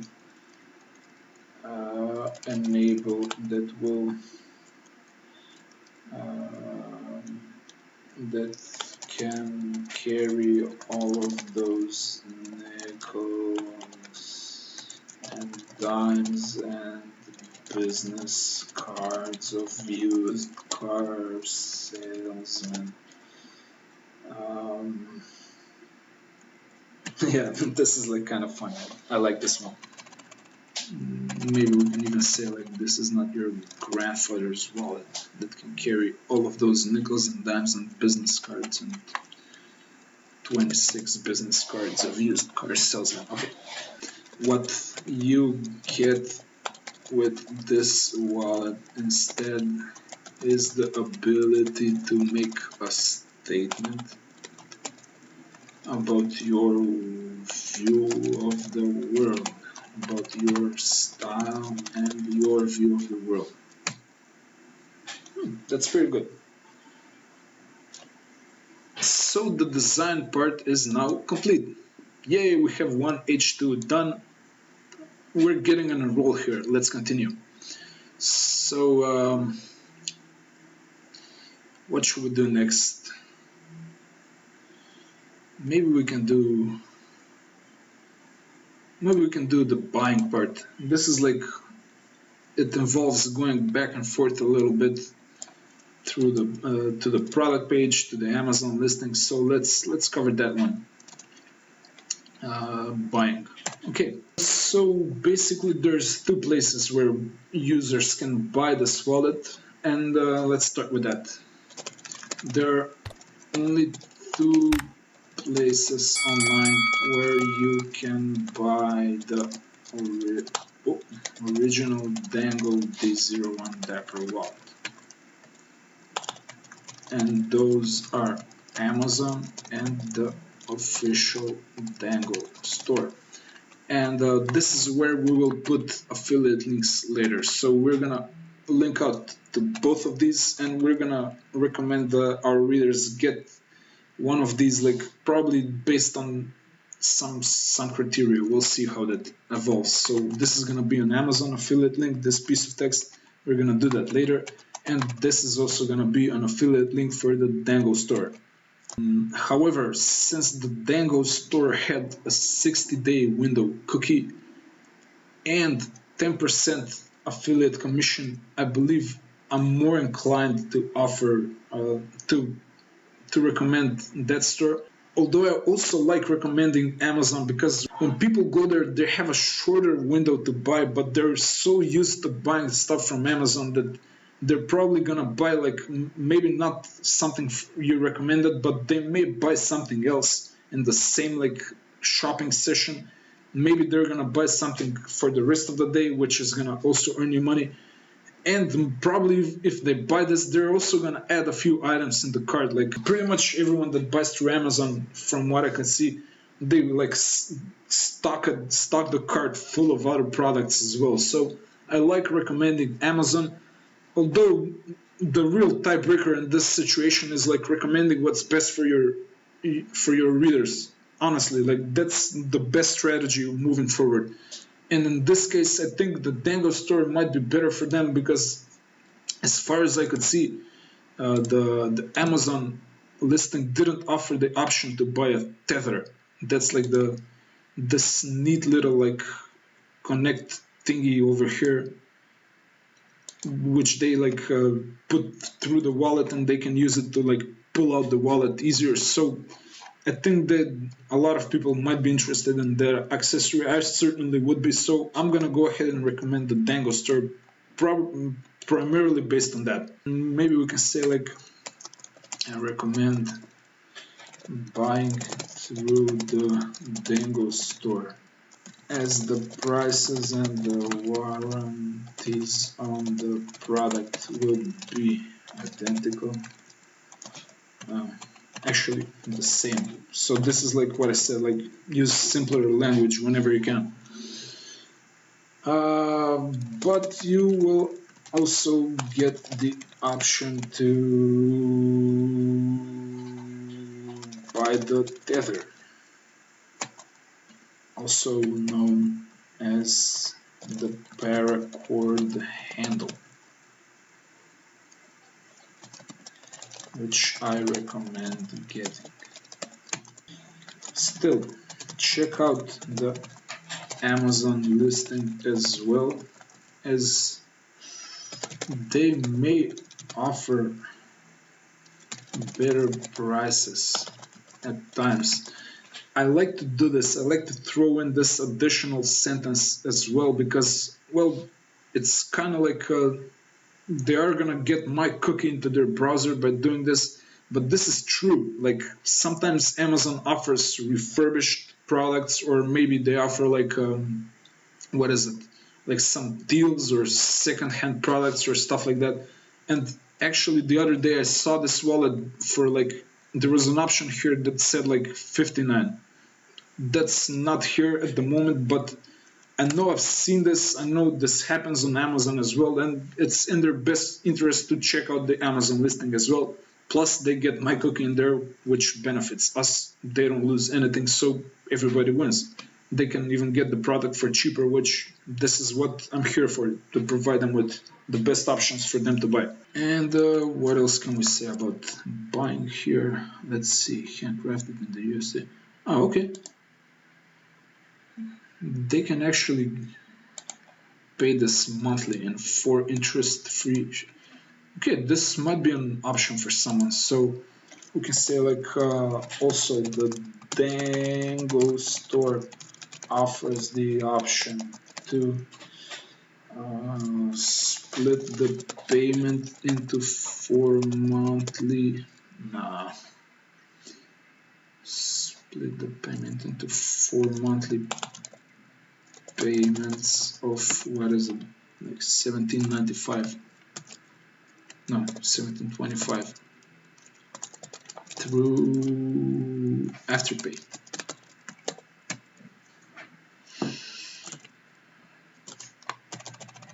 Monthly interest-free installments.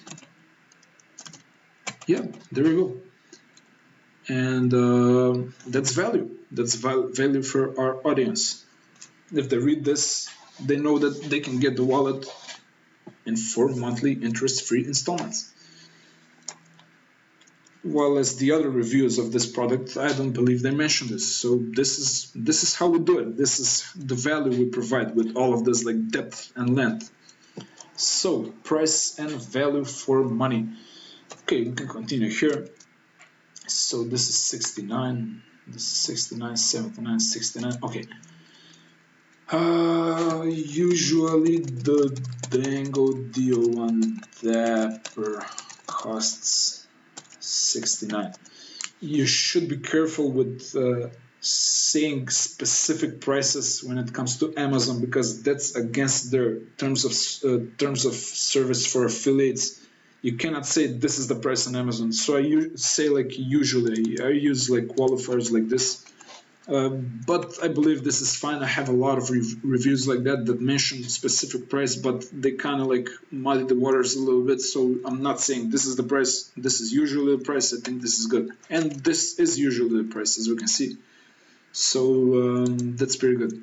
Value for money. We can say like with pricing like that, this is far from a luxury item.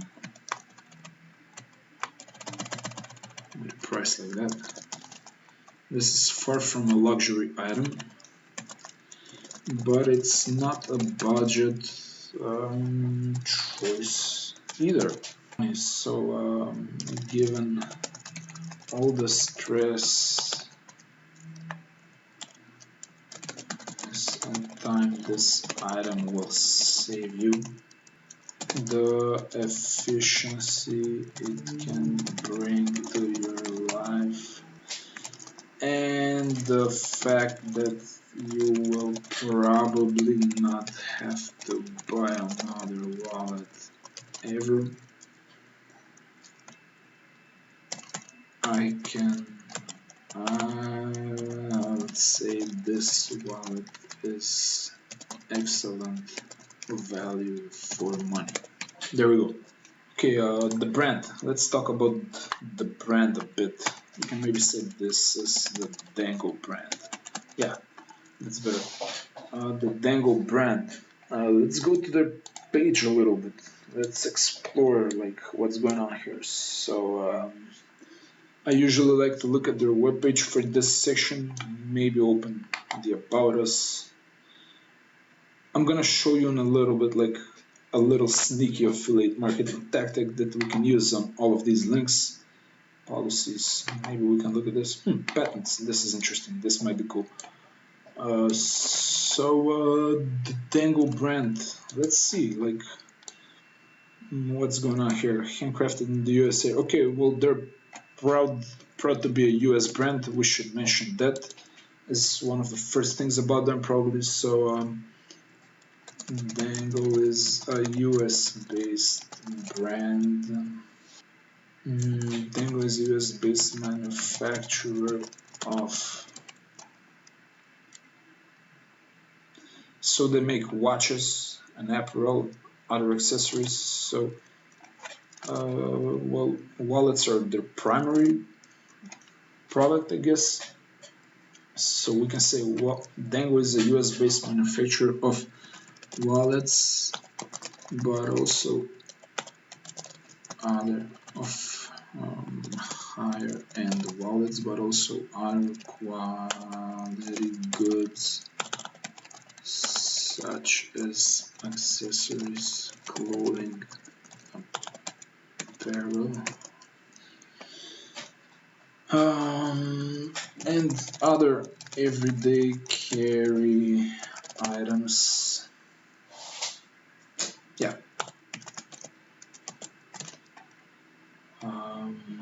About us in 2015 to bring customers thoughtfully design products that push the limits. Okay.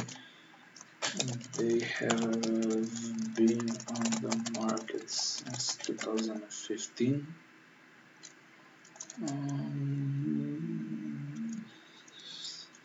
Strive to emphasize the core of everyday parts and the fundamental features with the products on aesthetics and lasting materials. Okay, and they focus on high quality, durable goods while pushing the prices down. No, maybe with quality levels of very high ticket, of higher ticket items. Yeah, this is good. While pricing them affordably and making them easy to afford by the regular customer. That's good.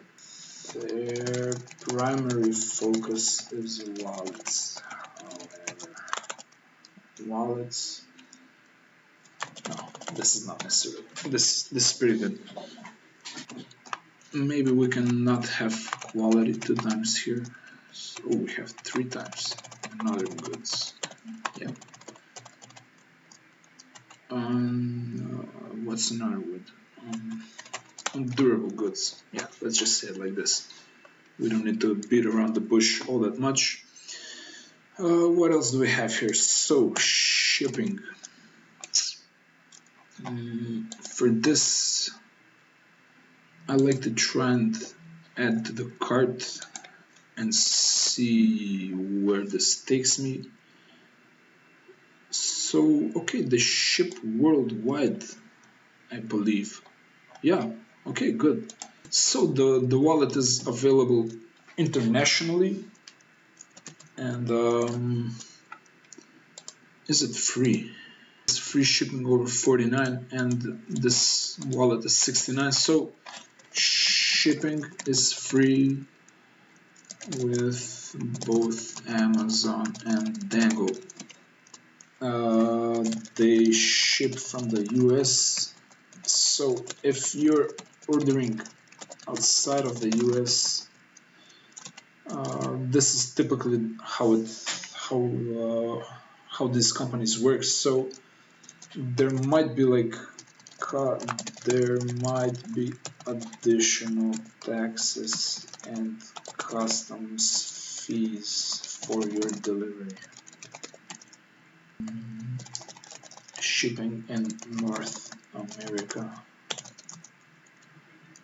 can take anywhere from a day to from 1 to several days.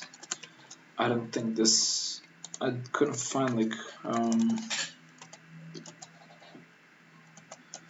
there's not like specific information on shipping from Dango. We know that Amazon has either same day delivery or like few business days, so this is pretty good. We don't have to like get into too much detail here, especially when we don't know exactly how this works. So customer support.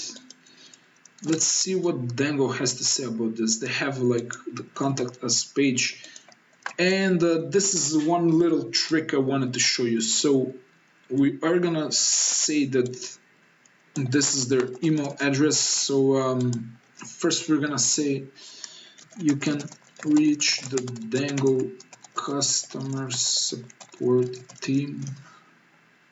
They have a forum on their website and an email address here. So through their contact page or through their support email, bam.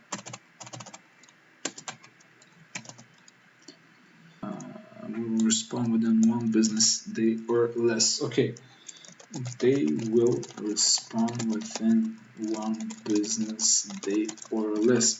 So see, we're giving like our readers all of the information, not just about the product, but about the brand, the entire like ordering, buying experience. And this is I believe this is very valuable. They don't have to like open all of these tabs and pages in Amazon and research we give it all to them into one like really clear, really packed review. So maybe we can say like, can we say something else here before I show you one neat little trick I often use? They have like, okay, the company is based in California, USA. Okay, what I wanted to show you here is that we're gonna place a link here, and this is gonna be basically this link. However, as soon as I'm an affiliate for Dango, I'm gonna take this link and slap my affiliate ID on it, so that even when they press this, even when they open this link, like my readers will get the Dango cookie in their browser. And the beautiful part here is that maybe they've like read some other reviews previously and they've somehow ended up on my review. They don't really plan on clicking my links here, but they see a link for the contact page and they're like, I didn't see this in the previous review. Maybe they're gonna open this, and then my cookie is the last in their browsers, and that's like I believe one of the biggest secrets for my success. And I have like a few of these tricks that I use, and we're gonna use this like for the About Us page. We're gonna do this in the branding part probably. We're gonna maybe use this patents. We're definitely gonna use the policies page when it comes to talking about warranty and like returns. All of that is coming soon, I believe. Yeah, there we go. Like, and here we're gonna have links to the warranty, to the return pages, and this is like amazing. Even if our readers don't click the link to the product itself, like buy the product to the Dango store, even if they don't click it, but they click some of these other links, they're gonna still have our affiliate cookie. And if they decide to buy like in the next 60 days, we earn the commission. It's a beautiful, beautiful trick.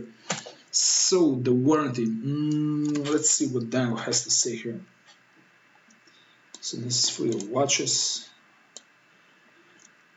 Dango stand, we offer a lifetime warranty against manufacturing defects. Nice. Okay, let's go ahead and say that. Dango stands behind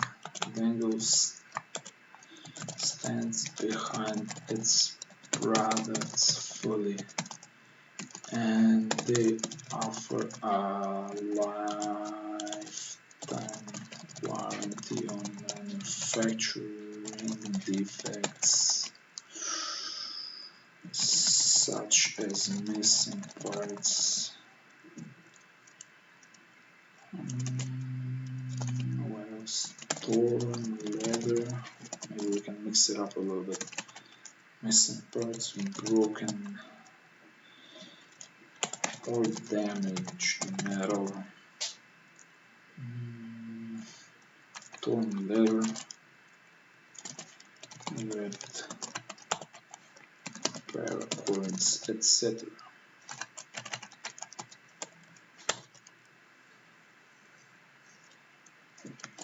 This no. Any original another when covered accidents, wear and tear and excessive use are not warranted. Well, that kind of like makes the warranty useless, doesn't it? Okay, we have to mention this. So this does not include damage from excessive use, wear and tear, etc. What else? Scratches, fading, basic longevity.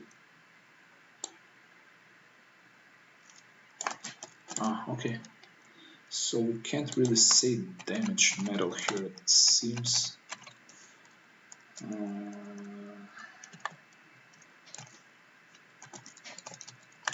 And that includes scratches, fading, basic longevity, behavior, lost parts, ripped leather.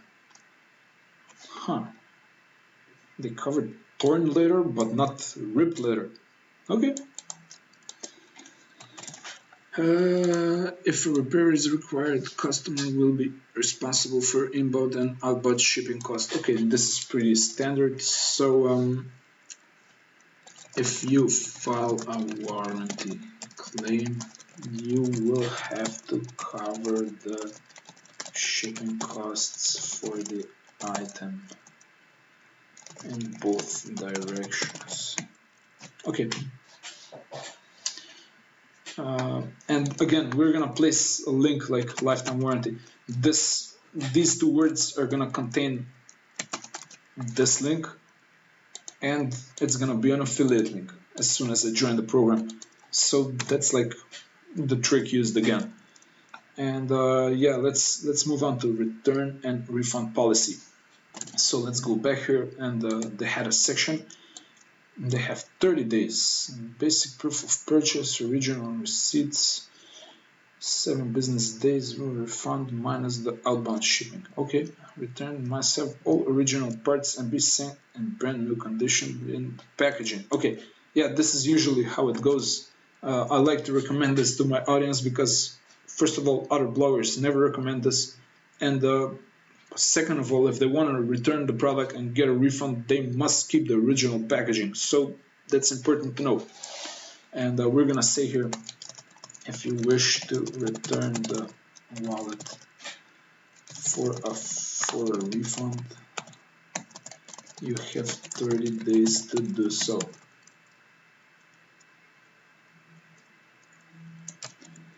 That applies both to Dango and Amazon. I believe Amazon have like a standard 30-day return policy on all of their products, which breaks my heart because so many people return like high-ticket items, and it kills my commission sometimes. But it's still good. It's still pretty good. You should also keep the original packaging, as it is required for the refund to be valid.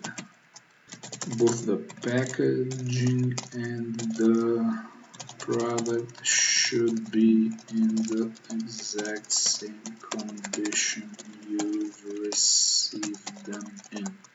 Keep in mind that the return shipping costs will be covered by you, and the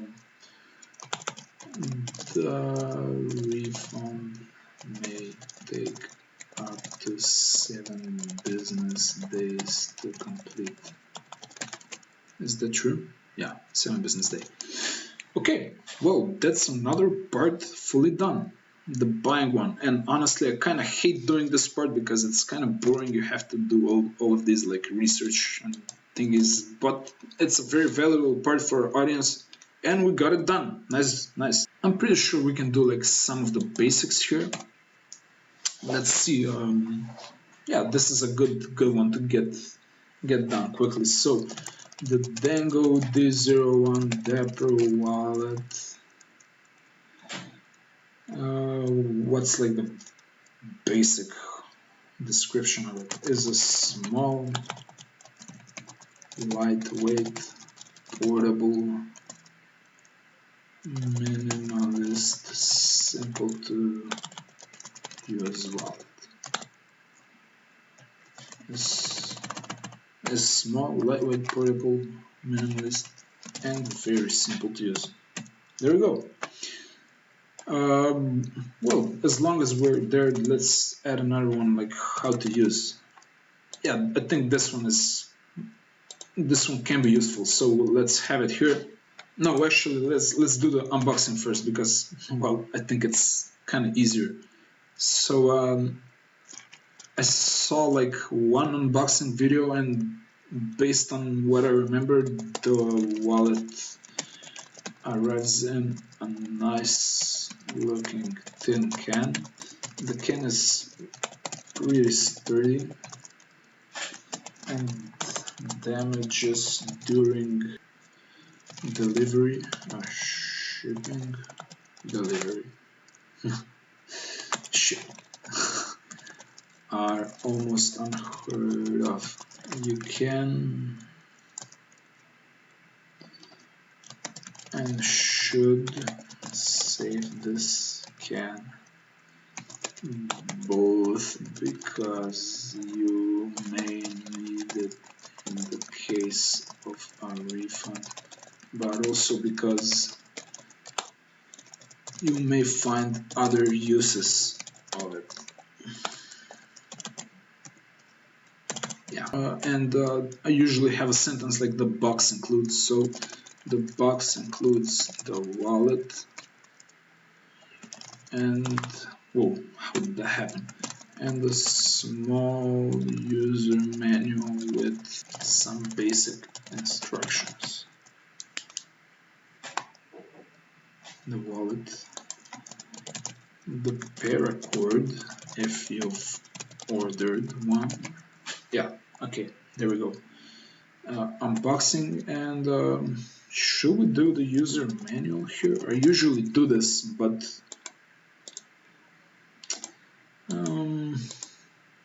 okay, I'll just do it just to show you guys how I usually do this. This is like a few sentences. It's not really important. Sometimes I skip it. And in the case of a wallet manual, I mean, how much information can there be? But let's for the sake of completeness, let's cover all of our bases here. So I usually say something like every package comes with a brief illustrated user manual. The manual will not have some secret knowledge or hidden tips on how to use the wallet, and using the wallet itself is pretty straightforward. However, I still recommend quickly checking it out, as it may have some different versions of the product may differ slightly in how they should be used. Yeah, this happens, like a next generation of the same product will have like slight differences, and that's why people should read the exact manual that comes with the product. Otherwise, like, they might miss out on something, or they may end up like using the product in a wrong way, and I usually like recommending this. So how to use. The most important parts of the wallet are the two compartments. Let's see the product a little bit. The two compartments and the silicone cash bag. There are, so how does this work?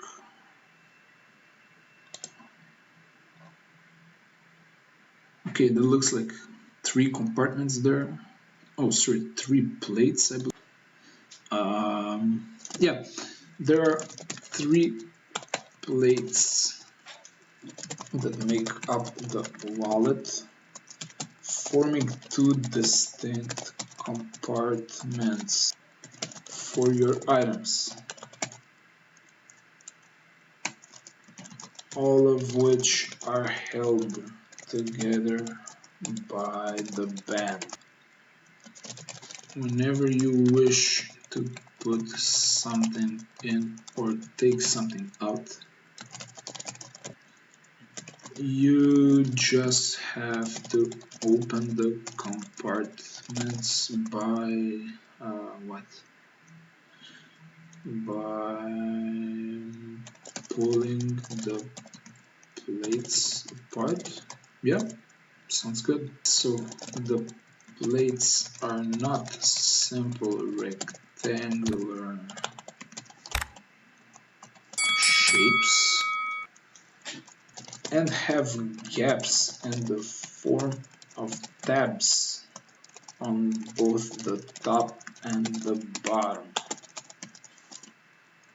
No, actually, these are called notches. Yeah, okay, that's good.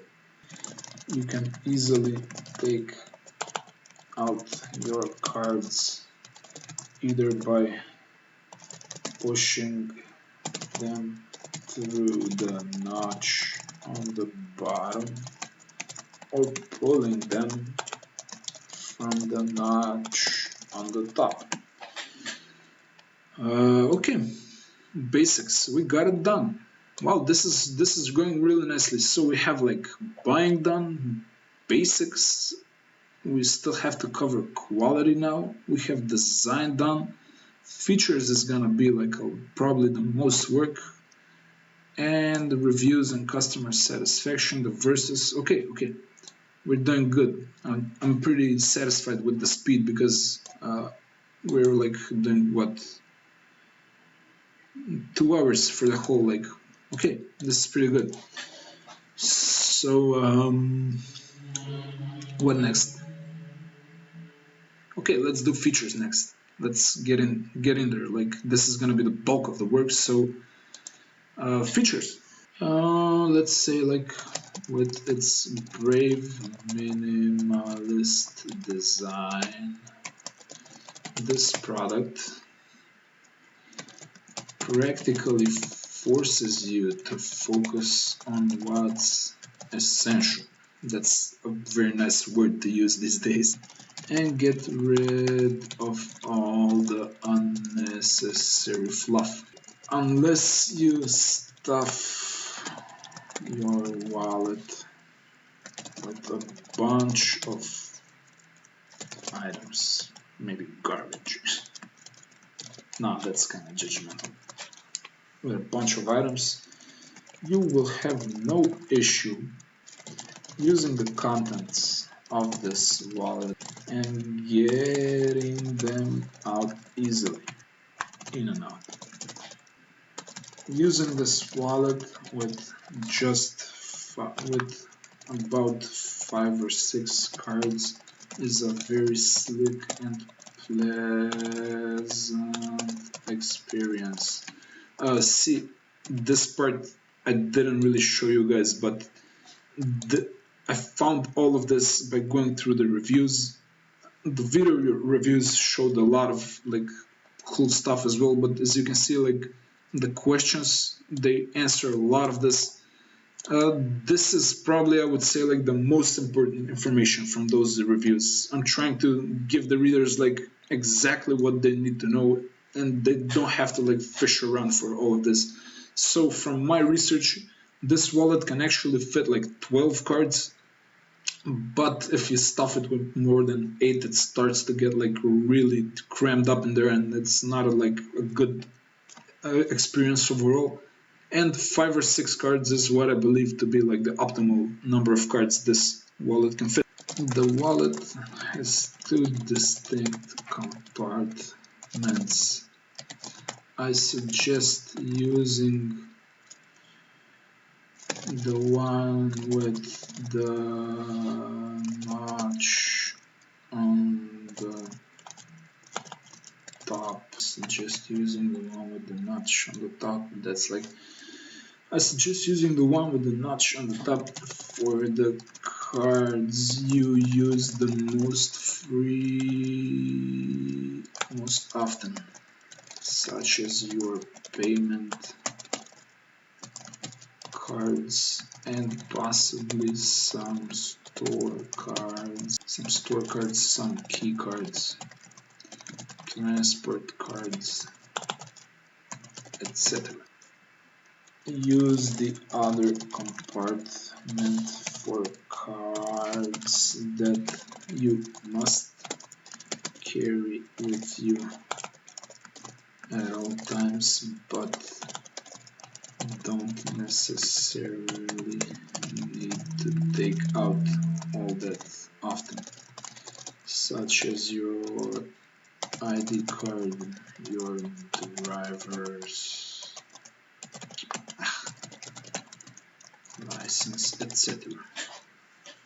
Okay, that's good. This is a very compact, a very neat wallet that is seamless. Huh, yeah. And easy to use. Actually, this can go on top and here. Yeah, this is better. This is seamless and easy to use. It will definitely simplify your life and add value to it by helping you stay organized, efficient, and clean.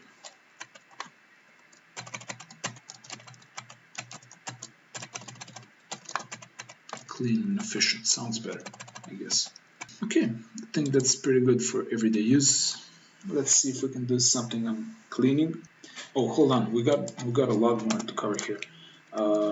So yeah, the cache band. I forgot about that. So besides in fact, we should probably do like silicone cache band as a header here. We may want to cover this like separately. Let's see how it goes. So besides the card compartments, the wallet makes carrying cache very easy.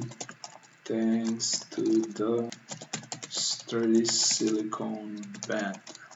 The band is really tight even when the wallet is empty, and you can rest assured that cache will not fall out of your wallet even if you only have a single bill. Keep in mind, however, that you probably won't necessarily want to carry more than 20 bills.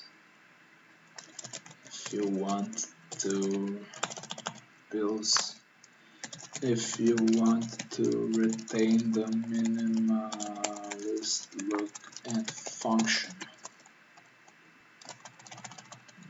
This is not necessarily unnecessarily weird. So I think this might be a good idea, but let's just do like all of the features, maybe notches as well, and paracord handle. Oh yeah, this wallet has like a bottle opener feature as well. It has what a guy mentioned, like a glass breaker. So those are all like features that we're gonna describe, and these are all H3s under features. Let's just prepare them for now. Yeah, looks good. This one is probably like one of the more important ones, so let's put it closer to the top. This is another H3. We're gonna do it right now. Fit. Maybe this might be better phrased as a question, like how many cards can the Dango D01 Dapper fit? Yeah, that's better. But then we also might wanna talk about capacity, which is not just the cards, but like everything that the wallet can fit. So let's have like another one in there, capacity. Yeah, this looks better. So wait a minute. Let's just check like what we got so far. Let's count the words. I like doing this every now and then just to measure my progress. So we're already at 1500 words, which is even more than like the top competitor has. Like we're already better than the competition in some ways, at least in the level of detail. And we're not even like half done. As you can see, we have a lot more to cover here. So let's get back to the features then. Size and weight. We're gonna look at the product page for this. This is it weighs 2.5 ounces. That's pretty light. The wallet weighs just 2.5 ounces. I usually like to do it like this, like the grams. So 70.87 grams. I usually like to use the US metric first, and then a slash, and then the what is it, like the metric unit. I like to do both at the same time. So then we go about the dimension. It has the following dimensions. So we have length. No, actually, it has following dimension. Length. No, this is not actually length. This is width and height, I believe, and maybe depth. Yeah. Let's check it out. So the width is 4735 inches, which is like what inches to centimeters. This is 11.11 centimeters. The height is 2625 inches.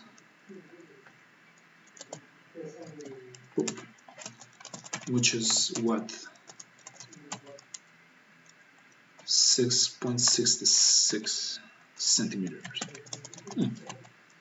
And the depth. What's the depth of this thing?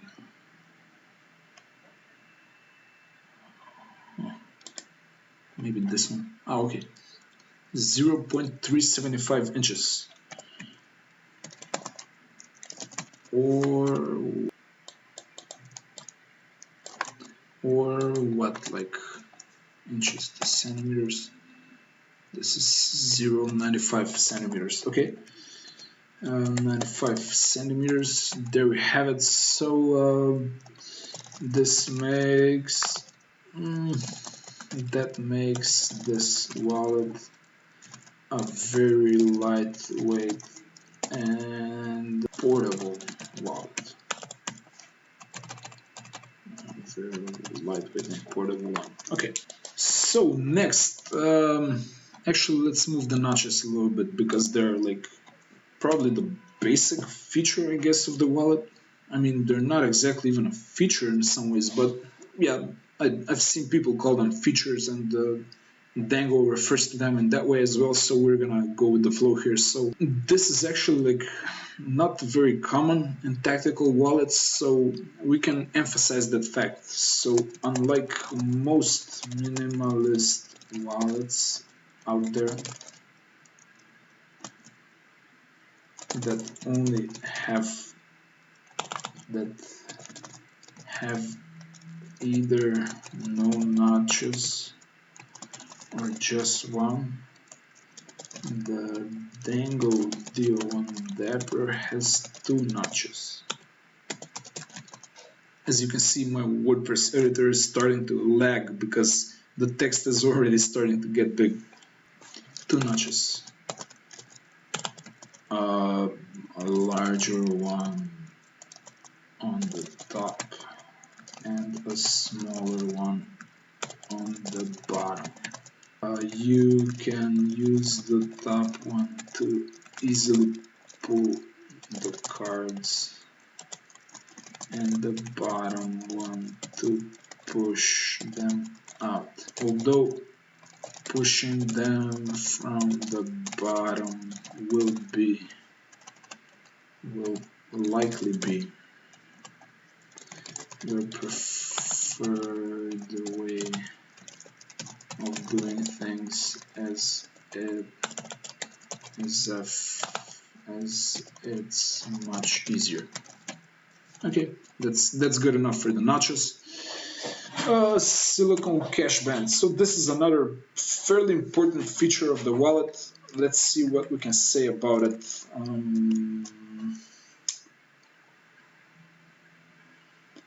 So they can order it separately in many different colors. Oh, actually, that's an extra one they can buy. So like a spare one or something. Okay, that's useful to know.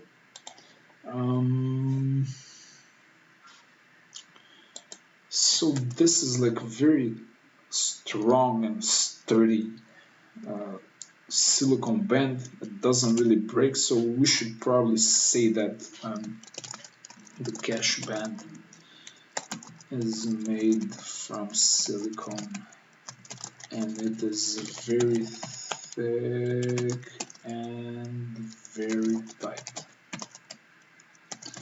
It will securely hold any number of cash bills.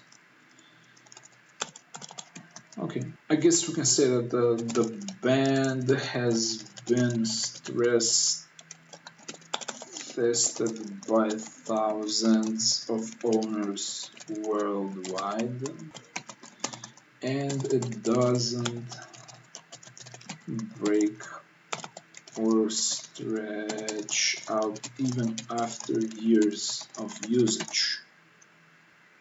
In fact, breaking the band would require superhuman efforts. Yeah, okay, we can be a little bit cute every now and then. Actually, you know what? I just remembered something. Let's get back here a little bit. Besides the card compartment, sturdy silicone band. Let's say here that like the biggest advantage of this wallet is that it will completely eliminate the bulge. Yeah, let's the bulge in your pockets. In fact, the Dango D01 Dapper is barely noticeable even when you carry it in your front pocket, which is great for both which is great news for both your style and for protecting you against pickpockets or theft, maybe. Yeah, okay, that's pretty good. Maybe this can go into the band. The band is really tight. Keep in mind, however, yeah, I think we're starting to repeat ourselves a little bit here. So let's cut this section out. This can go into the band. Yeah, okay, this is pretty good. I just remembered something else. Let's get back to this one. One of my biggest pet peeves with this wallet, with wallets in general, is that they often cause discomfort while sitting. Oh, come on. Especially if you're not wearing loose pants. So see, I'm just relaying my experience with wallets in general here. I maybe don't have this particular wallet in my hands right now, but I still have like a lot of experience as a human being. So that's what I'm referring to in this like little section here that I'm gonna do. So we're gonna say that that's not gonna be the case with the Dango D01 Dapper. You will barely notice that you have it on you, even when sitting down and wearing tighter pants. Paracord handle. This is actually like I like this feature of this wallet.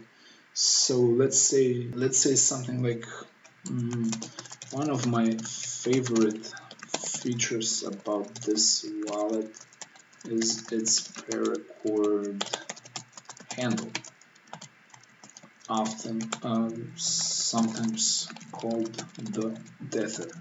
That's the same item. This nifty little addition addresses one of the most common problems with wallets, which is getting them out of your pocket easily.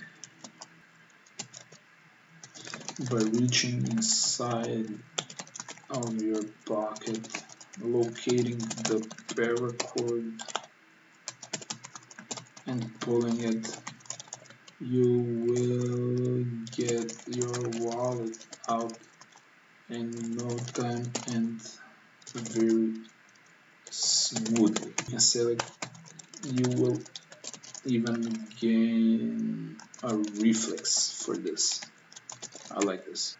Now the paracord, as if you remember, it's not available through Amazon. We're gonna mention that now, and it's also $15 extra, so we should say that to our audience, let them know that they're gonna have to pay extra for this. The paracord is optional,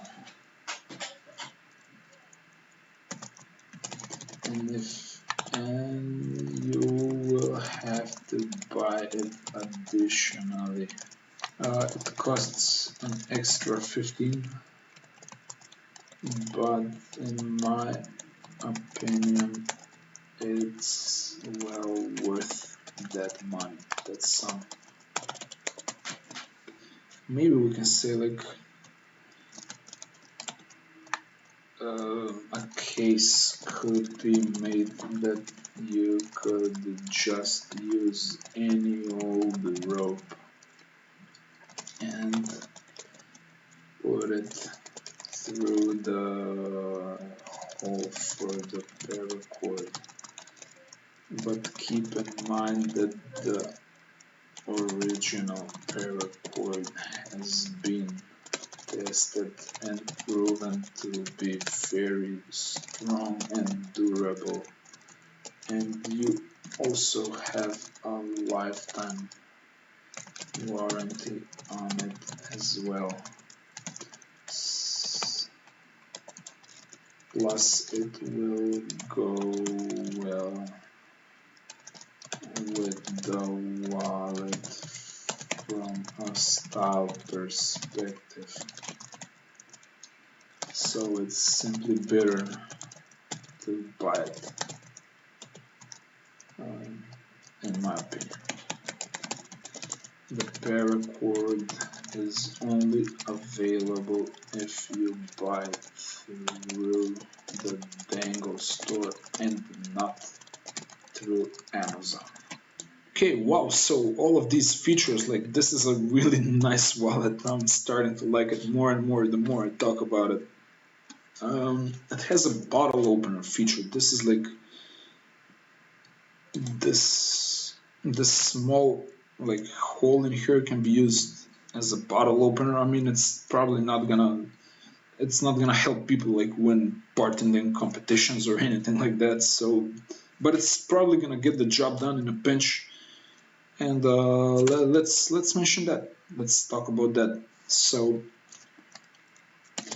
one of the everyday carry features of this wallet is that it can be used as a bottle opener. Know that the bottle opener on this wallet won't help you win any bartending competitions, but it can be useful in a pinch, and it can be a lifesaver when you have a few friends over and a few cold beers, but no bottle opener in sight. Okay, glass breaker.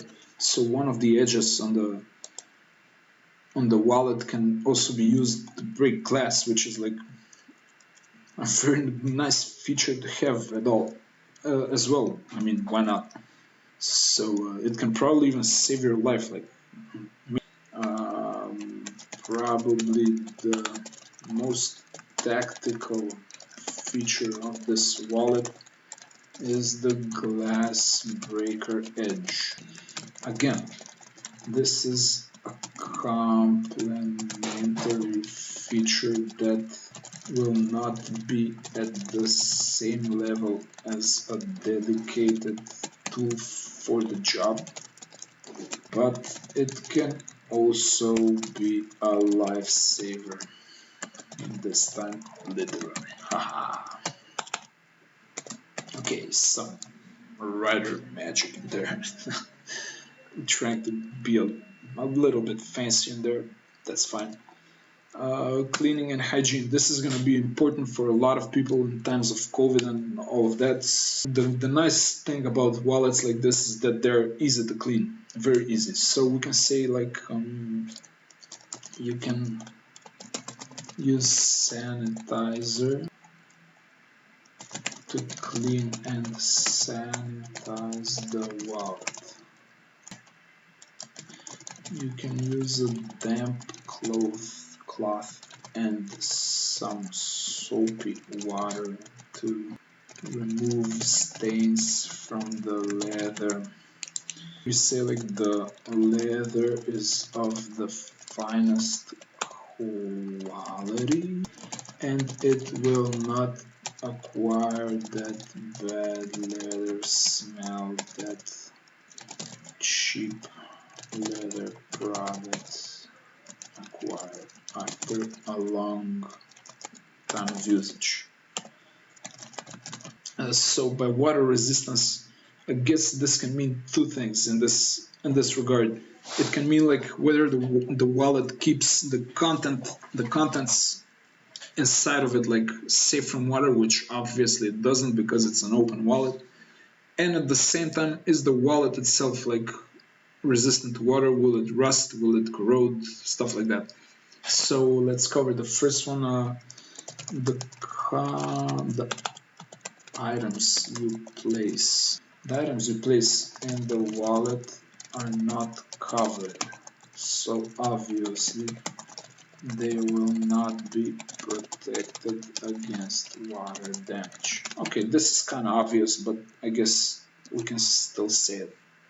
The wallet itself, however, will mostly not be damaged by from contact with water.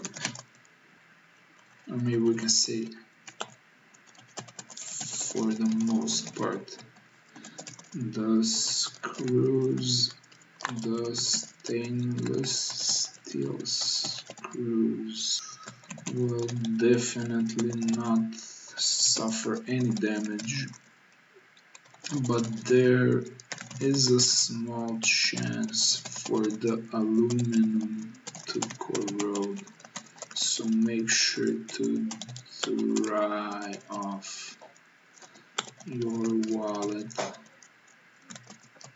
if it has been in contact with water. The silicone band will not be affected by water at all, and while the leather may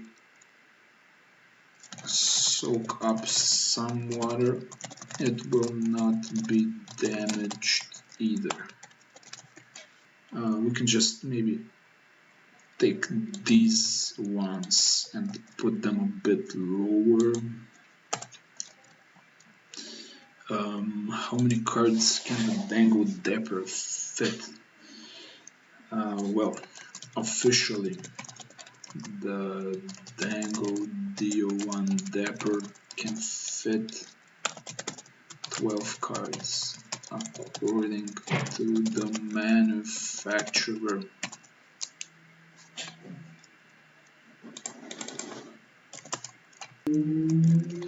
Well, several owners will have confirmed this independently.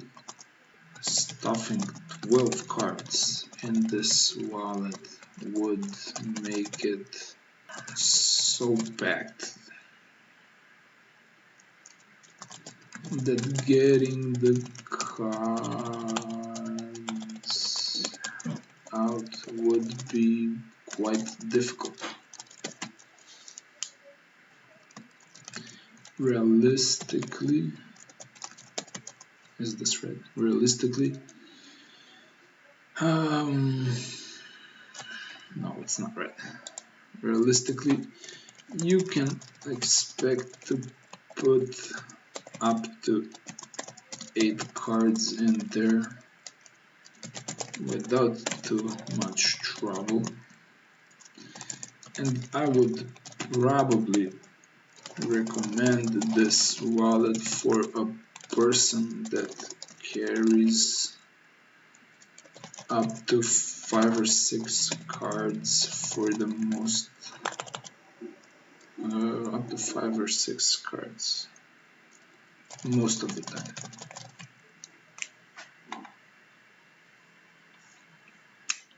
The largest number of cards that the wallet can hold is 12,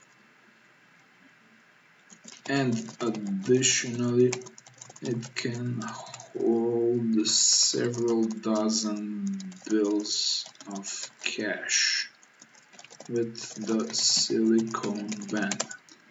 Yeah, I think this is good. This can maybe win like some snippets here and there, so it's good to have an additional header explaining all of this, even though it does repeat some of the information here, but in a different context, in a different light, so it's not so bad. Okay, is the Dango D01 Dapper TSA compliant? Let's see. I believe I read that the wallet is compliant somewhere. Was it here? TSA compliant. There we go. So that's all we need. The Dango D01 Dapper is TSA compliant. We should say something else here, I feel. And it will not cause you any trouble at the airport. Of course, you will have to take it out in order to pass the radar check as it's still a metal object and if you try to go through the scanners with it, it will raise the alarms. And as you can see, we answered this question as we're hunting for a featured snippet. So this is like what 55 words. It answers the questions directly in a very like straightforward, matter-of-fact way. And this is how you win featured snippets. We're gonna do this here as well for the second paragraph, but that's after we finish the article, so that we know pretty much everything there is to know about the wallet.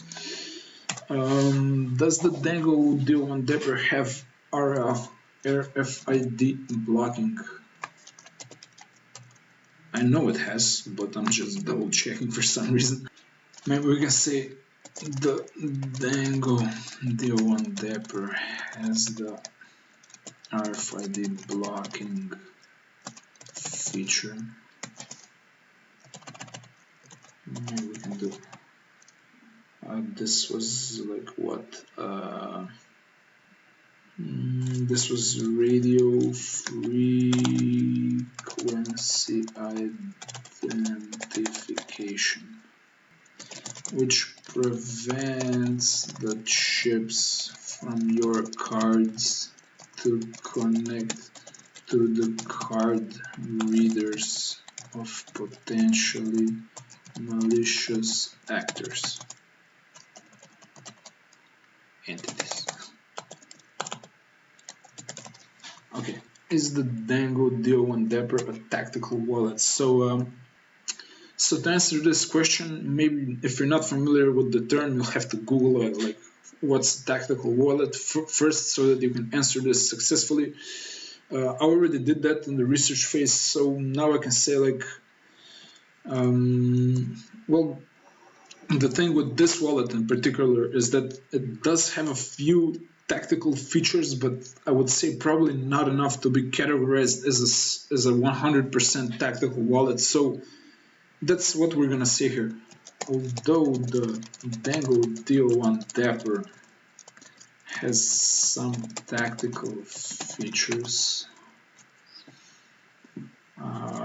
most notably the RFID blocking and the glass breaker.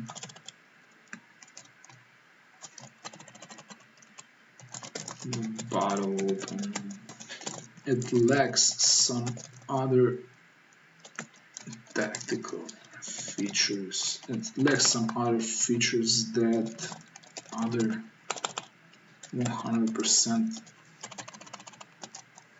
tactical wallets, that other truly tactical wallets have. So we can't say it's a 100% tactical wallet. Yeah, this is pretty good. This is basically the same as RFID blocking. Smart wallets just block RFID signals, so we're not gonna answer that again. Wow, we got the features, and that calls for a celebration. So it looks like we're getting there. This is looking really good. For some reason, I don't like doing these comparisons. I'm probably gonna leave them for last. Let's do like something easy next. So reviews and customer satisfaction. So this is simply like looking at the listings, seeing what we can find here, and this has what, like almost 2,700 reviews on Amazon. We have, I believe this one had reviews as well. Yeah, almost 700 reviews here. So that's a lot of reviews.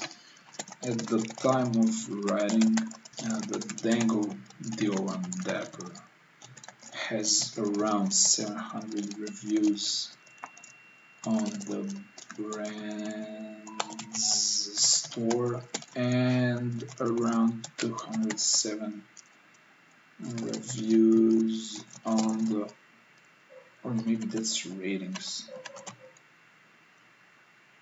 Yeah, that's ratings actually on Amazon, and 2,700 ratings on the Amazon listing.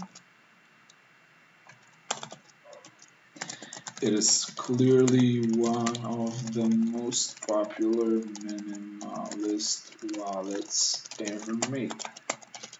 Wow, the Wordpress lag is like real now. This is clearly not fast enough for me. Okay, now we're gonna build some more trust with our audience by saying that as we all know, reviews hosted on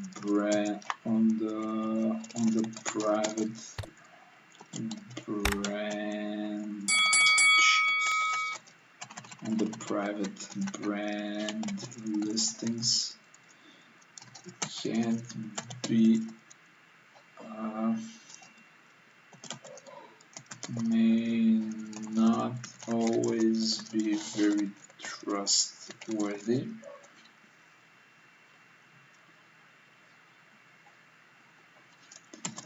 However, when it comes to the Dango store, we can, yeah, there's like some 4 stars reviews in here, so another one that's pretty like okay, you know, they're showing some of the not so perfect reviews, so let's just say that hosted on, we can immediately see that they are not only showing the 5-star reviews, which is something I'm always pleased to see in a brand, and that's true. Even more importantly, Amazon rating of this product is amazing as well, and that's impossible to fake.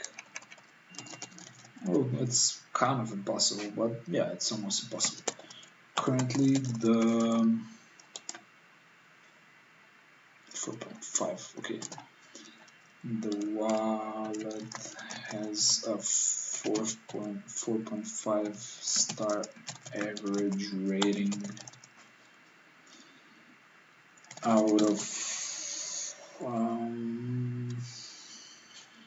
no, we already said 2,700.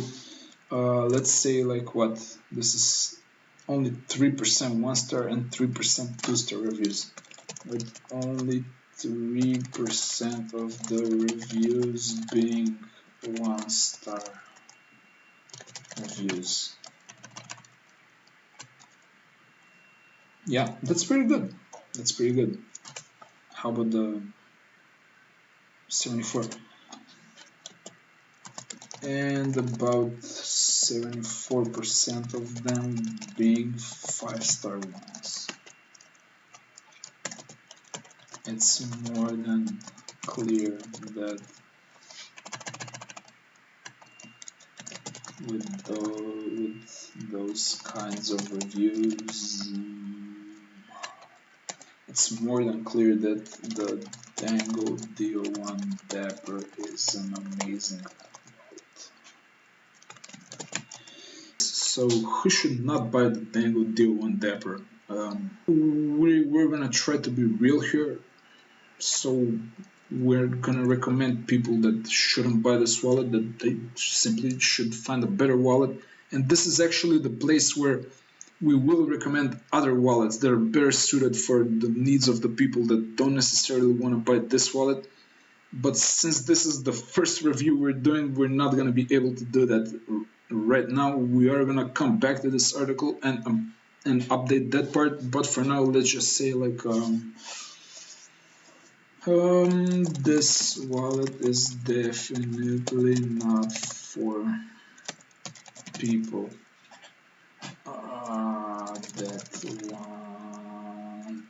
that want or need to carry a dozen or more cards with them.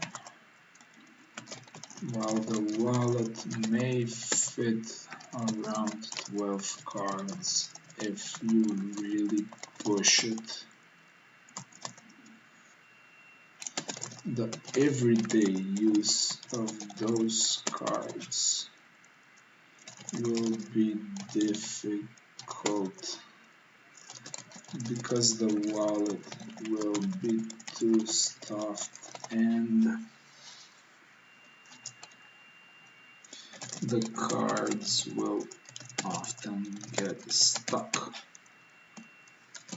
Also, if you happen to have to carry a lot of cash with you, this will not be a good wallet. This will not be the right wallet. Anything, what is it? Okay, anything more than 20 bills will put a lot of strain on the wallet and make it difficult to use. Maybe we can say like finally, anyone that simply has a ton of items they expect to carry in this wallet should look at other options.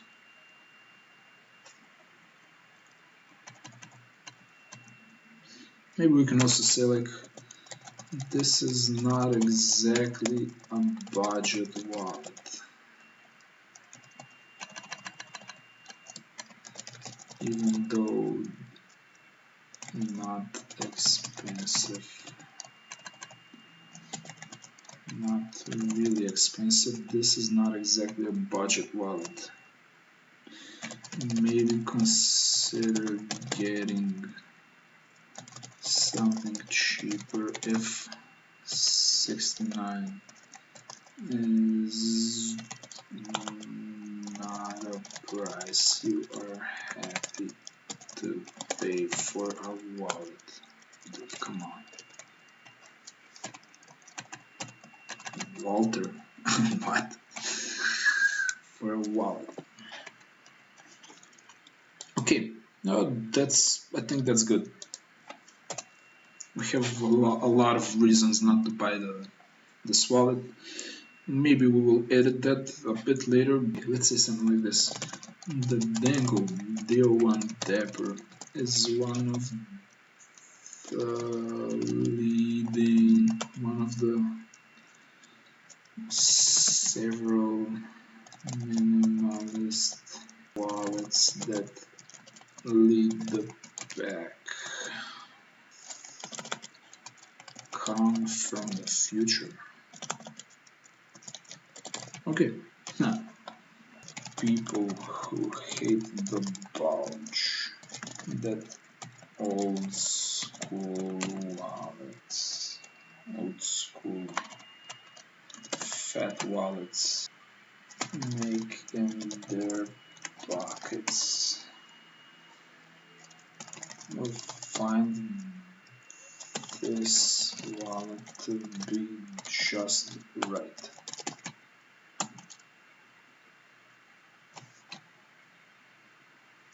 Also, this will be a great wallet for people that ride the subway a lot or take other public transport frequently or spend a lot of time in public crowded places. The wallet is very Maybe we can add a because here. Because the wallet is very hard to notice by thieves. Or maybe we can say pickpockets, and thieves can't charge your cards because of the RFID blocking feature. Because, and of course, the modern men, maybe men that have at least a drop of style, like to stay organized and efficient, know what they need on their person and what they can leave at home, will also fall in love with the Dango D01 Dapper. I think that's good. I think that's pretty good for now, and maybe for forever. I guess we're slowly getting there. Let's see what else remains for us to do. Not much. Okay, let's just do this one as well. Maybe we can say most modern people will find the Dango D01 Dapper to be excellent minimalist wallet. There is one archetype of an owner, however, that will find the wallet to be simply perfect. If you are mindful of the objects you carry in your pocket, in your wallet, like to stay organized. I think this is like an important feature of the wallet. We may emphasize on it like several times, hammering on it. What else? Like, you hate fluff.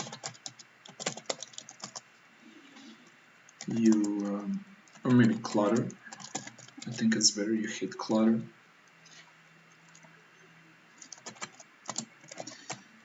And you hate bringing it with you everywhere you go. That's good. Then the Dango D01 Dapper will be the perfect choice for you. The right choice for you.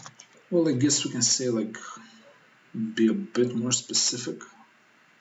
How about the ideal owner of this wallet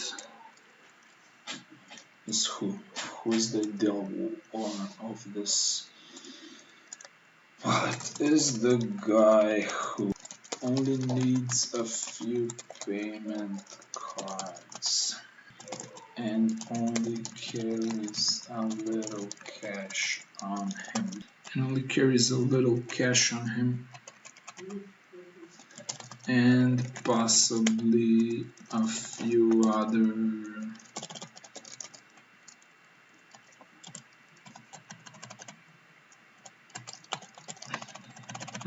payment or other cards. Yeah, this is better. Little cash on him. Maybe we can say, like, one of the strongest sides of the Dango D01 Dapper is its build quality. Dango holds several patents.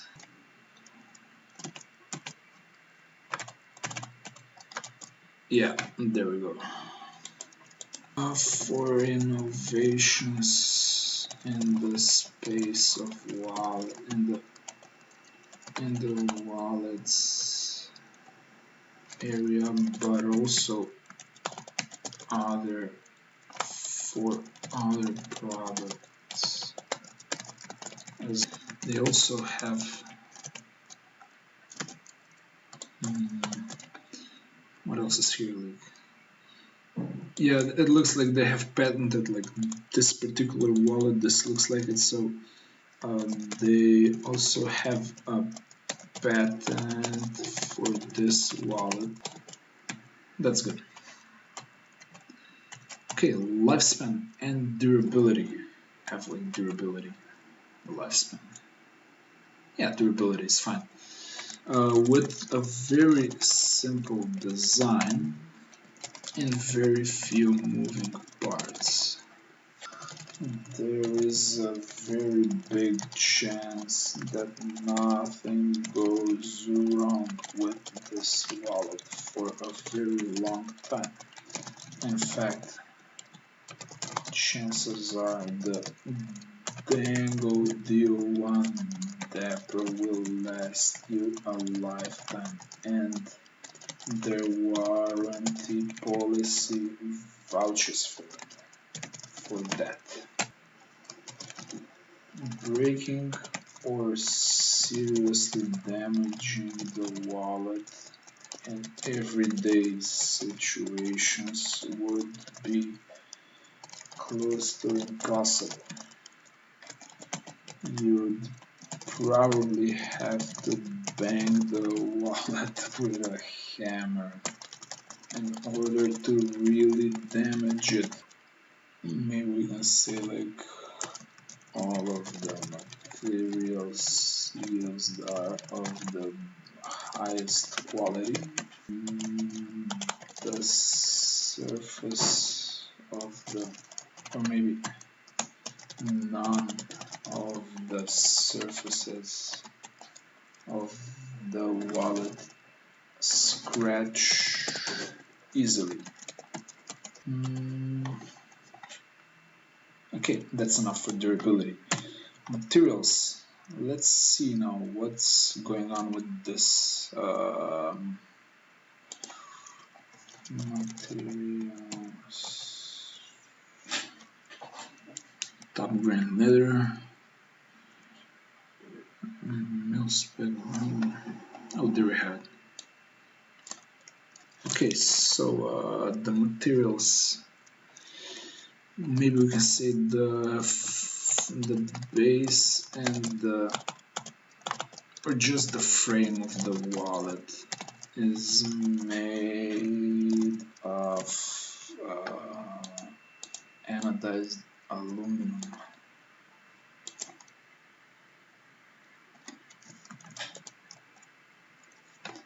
Yeah, this is the one. 6061 aerospace aluminum. Anodized. We get all of the words. Anodized aerospace aluminum. Aerospace grade aluminum. I even think there was like something like this, like CNC, yeah. Aerospace grade CNC aluminum. What else?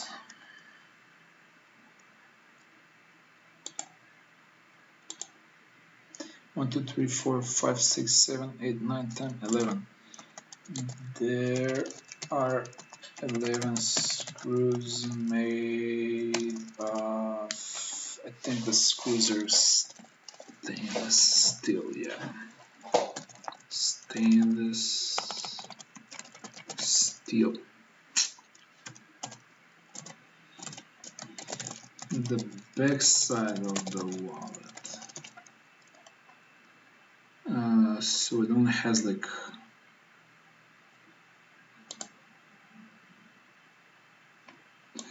so basically just like one of the sides is covered by leather as far as I could understand.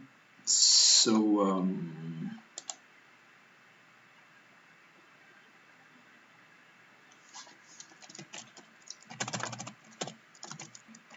The leather used is fine grain, top grade. Is genuine top grade. And the band for the cache is from silicone. That's good. I think that's enough for the materials. Known issues and problems. Okay, so this is a fairly important one as well. So for this, we will mostly look at the negative Amazon reviews and some of the questions maybe. Although I did went through this, so I'm not sure I saw like a lot of negative stuff in there. Let's go through the 1-star reviews. So the screws get loose. The front pocket, the back end, someone could making it cumbersome. So we have like loose screws for now.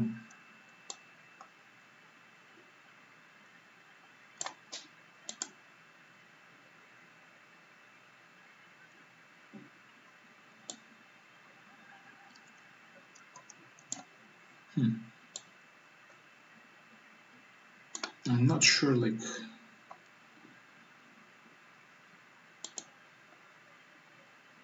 maybe we can say like a lot of people seem to complain like I don't understand this. People complain that it doesn't like hold their stuff. Well, you're getting a minimalist wallet. Like I'm sometimes like baffled by people. Like, what do you expect? You're getting like a small wallet.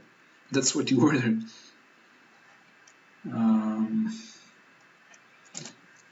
Poor quality, maybe. Smell, huh? Threads. Cool. Okay. Also, remember like. Well, basically, I went through these like already. I already know like what they say, so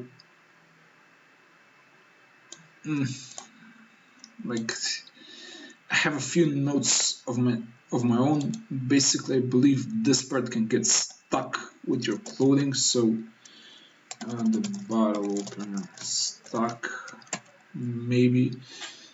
What else? Loose screws we have. Let's see. What else do we have here?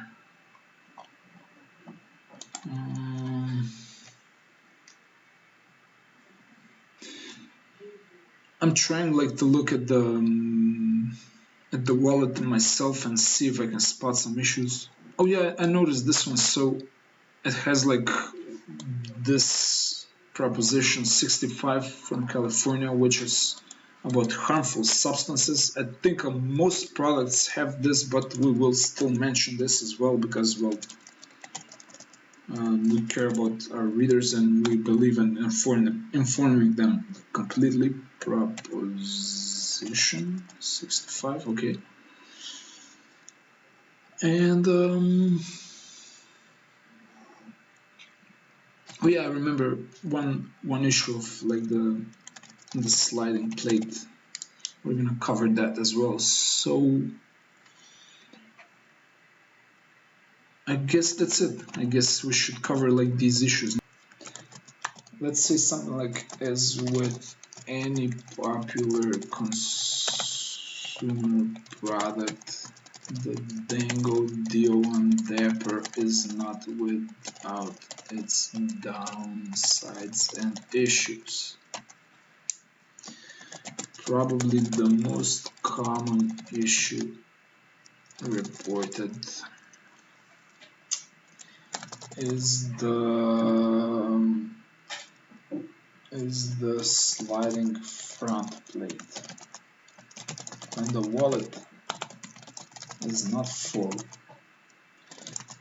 there is some wiggle room, and one of the plates simply floats around and is held only by the plate. Personally, I don't see what the big deal here is, as this doesn't really impact the wallet's functionality, but it seems to bother a few people. Okay, I believe that the biggest potential issue with this product might be the difficulty of putting cards inside of the wallet, especially if you already have 5 or 6 cards in there. The process might take a few seconds, and I would expect a minimalist wallet to might take a few seconds, and I would love for it to take just one. Okay, a small issue that can happen occasionally is that the bottle opener the part where the bottle opener is located may get stuck in your clothing or get tangled with other objects in your pocket. Almost nobody has complained about this, but I believe it may be an issue at times. Yeah. Another smaller issue reported by a handful of owners is the screws being loose. To be fair, this has only been reported by a handful of owners out of thousands of reviews, but it's still an annoying issue. In any case, this is a defect that's covered by the warranty. Okay. Other rarely reported issues might include pulled threads and poor quality overall, although the latter one is truly rare. And let's say finally, you should know that the product has what is it called? Has a California 65 proposition 65 warning. Although that's the case for a lot of other products in the mesh. Yeah, fair enough. And for a lot of other similar products, let's see, including many other wallets. I don't think this is like a serious thing, but There's a law in California that requires companies to do this, and I'm glad that like Dango complies with that law. So I think we did all of that, and let's see now. Are we missing something? I think we got the comparisons.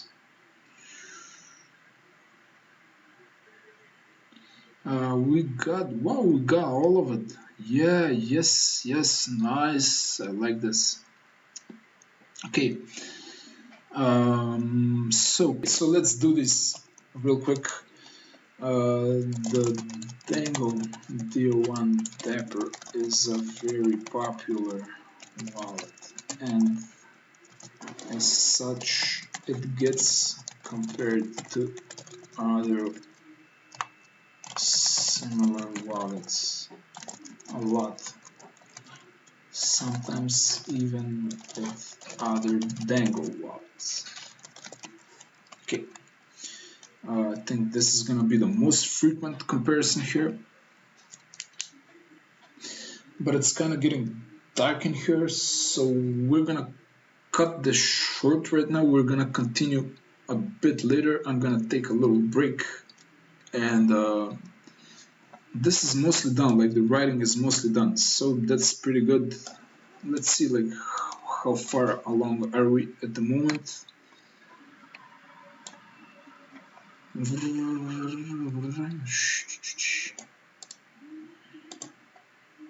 3,400 words. Beautiful. This is beautiful. We're almost there.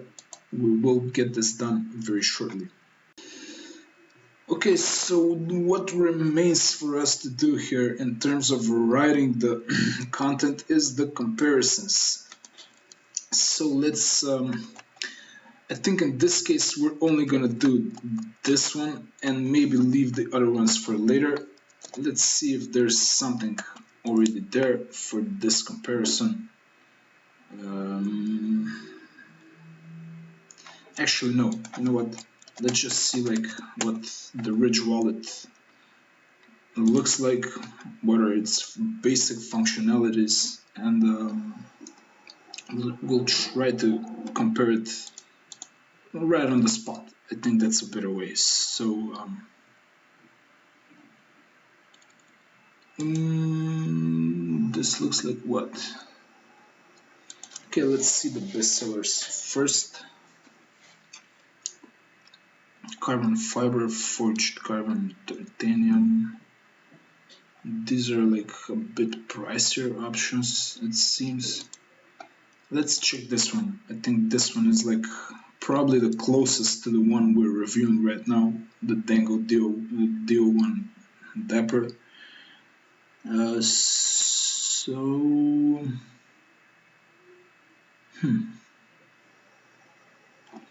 Yeah, let's try this one, or maybe the black one. Actually, I think it's better.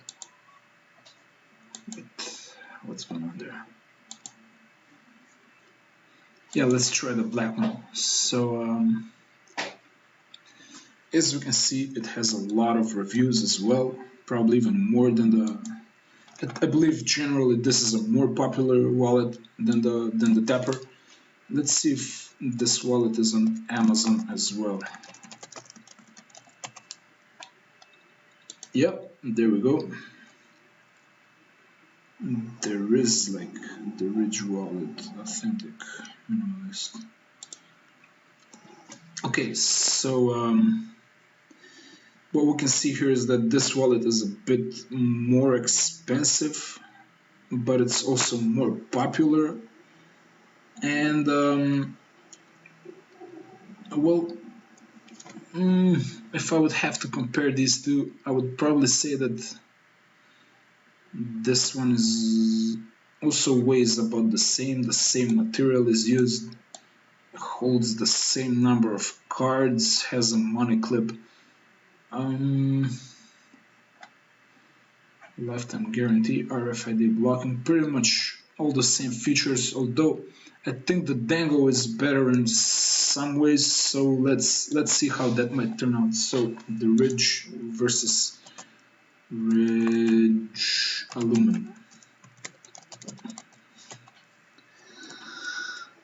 Well, we can say like these are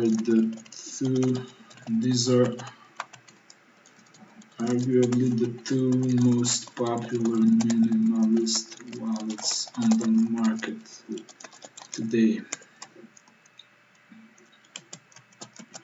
And it's no wonder they are compared so often. We can say maybe like the Dango D01 Dapper is a bit cheaper and probably better value overall.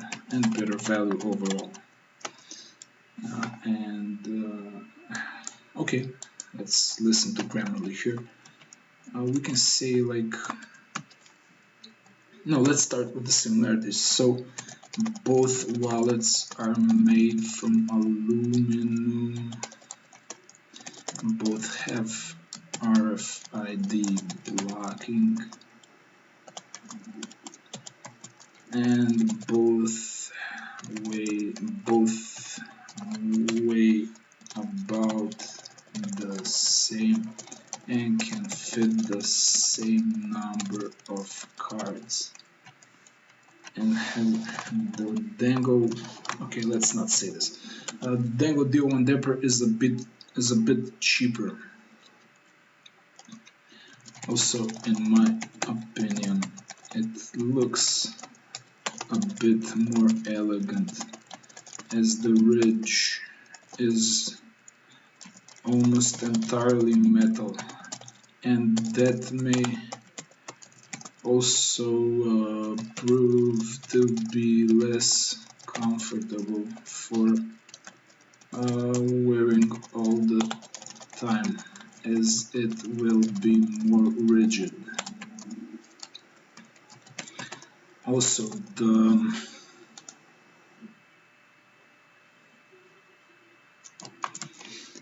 the money clip of the ridge will not be as strong as the silicone band of the Dango D01 Dapper.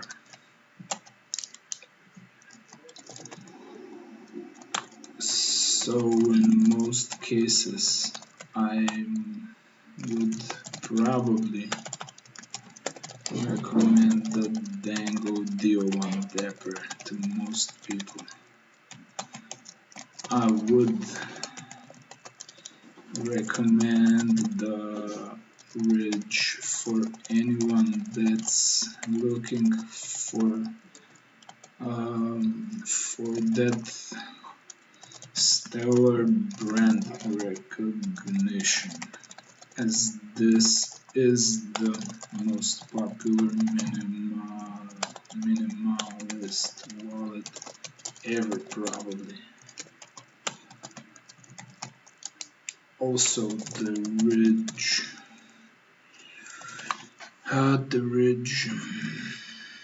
Oh yeah, we can say this. The ridge only has one notch, while the Dango has two, and that results in better usability overall. Also, the ridge is sturdier and harder, and that may result in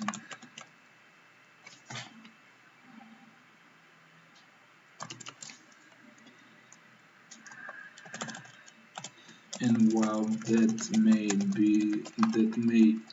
feel less comfortable in your pocket, it will also be better for durability. Um, this is pretty much enough. I mean, I don't want to get into too much detail here because, well, these are like, I like to do separate content pieces for these comparisons as well, especially if they're like big comparisons such as this one. And what's gonna happen later is that I'm gonna probably have like some of these keywords is gonna be like exactly this phrase, and it's gonna lead to the product comparison. It's gonna link out to it. And also, when I recommend like the other option for some other people, I'm also gonna link out to the review of the other product, which is gonna be the ridge, because right now we don't have that review yet. We're gonna have to hold on to that, but that's how this is gonna look like. And because these comparisons are not really typical, they're not really common, I guess we're not gonna do them for now. This whole section can go, and this can become actually an H2, and this is enough. I mean, this is like the most common comparison for this product review. I believe this is gonna be more than enough. And wow, that's it. I think we did it. Let's just carefully see if all of the parts are filled out here. Yeah, looks like we're there. Oh my god, the first wallet review, we did it. And it's like 3,000, and God only knows how. It's large. Look at this. We cover everything. Like, we get every single thing. We almost forgot. Yeah. So this is the final like piece. I usually like to do this in the end, after I have a really good idea of the product, after I've reviewed it carefully. Now I can give a brief summary of 3 or 4 sentences. They're gonna be like packed with the most useful information, and this is gonna, usually it's gonna go after the featured snippet on Google. When someone types Dango D01 Dapper wallet review, they have a shot of seeing this in the featured snippet box. So we can say something like this. The Dango D01 Dapper wallet is a lightweight, minimalist, stylish, TSA compliant wallet for men that can fit up to 12 cards and some cash. It has a few tactical features such as RFID blocking, bottle opener, and glass breaker. Maybe we should add the here, the bottle opener and the glass breaker. Okay, the wallet has a modern look and feel. The level of quality is pretty much premium, and yet this is an affordable item, and yet this is priced as an affordable item. Beautiful. This is amazing. So I think this has like a really good chance of stealing like some snippets. This is gonna be in all bold so that it gets like the attention of both the search engines and the users. And there we go. The writing part, especially the writing part, is all done. Let's preview this baby. I just love doing this. I love like seeing when something is pretty much complete. I mean, this article is not yet complete. It's not ready. It's not yet ready to be published, but it's soon gonna be. We're gonna go through all of the steps. 3,646 words. We're ranking. This is gonna rank. I mean, this is gonna be on the first page, definitely, maybe even like on the first position. It's gonna get us traffic. Not sure how much yet, but it's gonna get us at least a few hundred visitors every month, and a lot of them will convert and buy, and we will earn some money from this.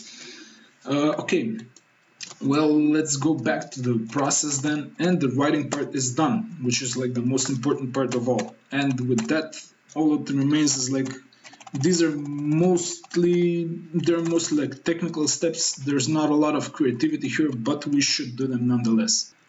Okay, so the next step is to create the lists and the tables. Because this is a product review, I usually don't have a lot of tables here, unless we're talking about the specs table, which we will do shortly. I will show you how to do that. I believe we have some lists, like there we have it, the colors lists, maybe the dimensions and stuff like that. That's a pretty good format to display that type of information. So we're gonna check this one as well. A call to action. Well, we already did that in the end. We're gonna add like a buy widget in here so that people can go ahead and check out the product on either on Amazon or on Dango. We're gonna do that later. Actually, we might do that like right now. So let's see, like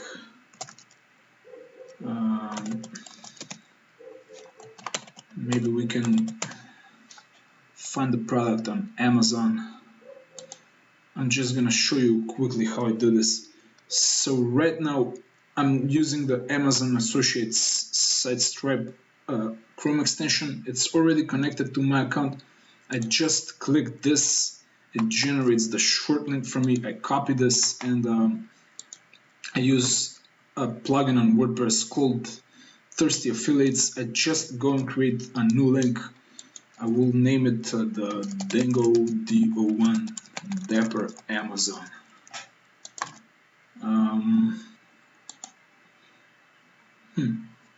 There was a certain setting that you should check for Amazon links to make sure they're not like they're not shortened. Actually, they're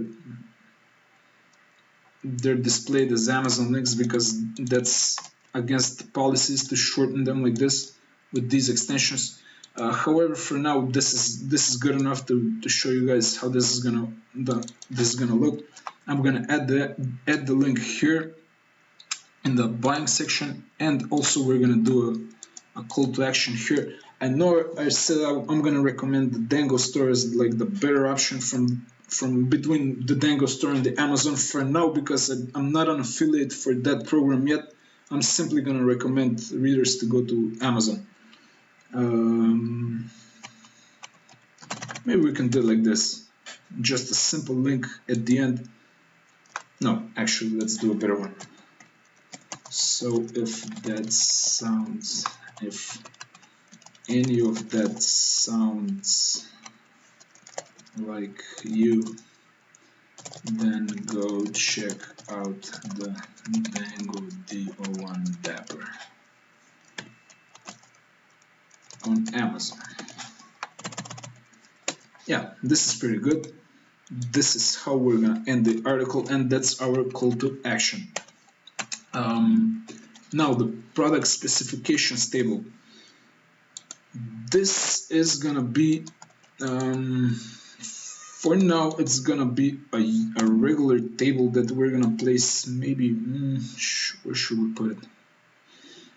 I'm still not sure where is the best place to put it. Sometimes I put it near the top of the article, sometimes I put it at the bottom. Let's put it at the bottom right now, like the specifications,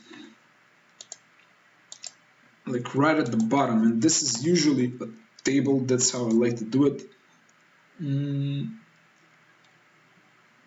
It can sometimes be a list as well, but let's make it a table for now. So it's gonna have 2 columns and I don't know, maybe like 8 rows or something. We'll add more if it needs to. Where's the I want it striped. Yeah, striped is better. I don't know why it didn't make it striped. Doesn't really matter.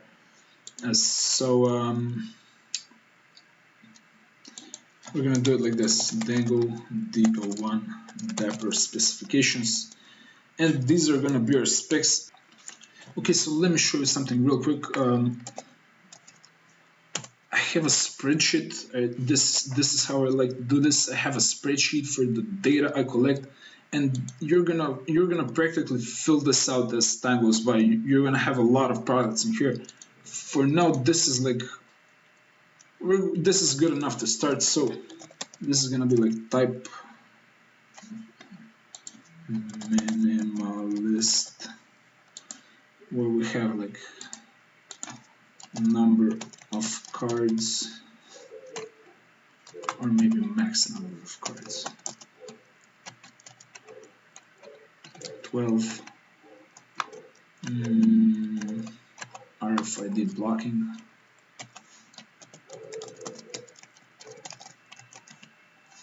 I hate this. Yes.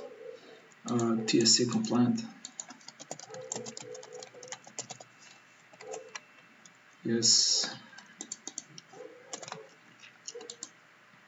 Materials used. So this is like a pretty standard way of doing things for me, and you're gonna find that as you fill this out table later with a lot of wallets, this is gonna be very useful, especially when comparing products and when doing a like list type of articles or best of type of articles. All of that, that's gonna be really useful. So there we have it. This is like a lot of the height, width, depth. This is in centimeters.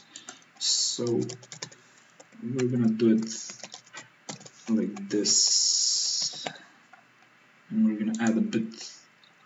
We're gonna add a few more rows in there. Why does it do this? It's always annoying. There we have it. So let's just grab these from the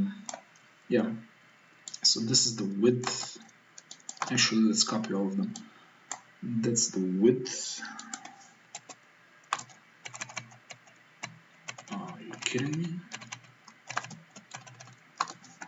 And let's just use like both of them at the same time.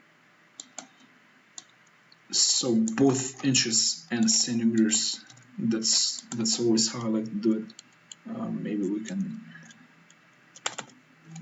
do it like this. Round it up a little bit, and 0.375. Whoa.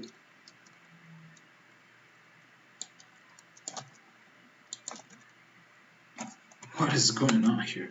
Okay. 0. Okay, that's good. So that's the depth as well. We got the weight in grams, which is 2.5 ounces, 70.87 grams.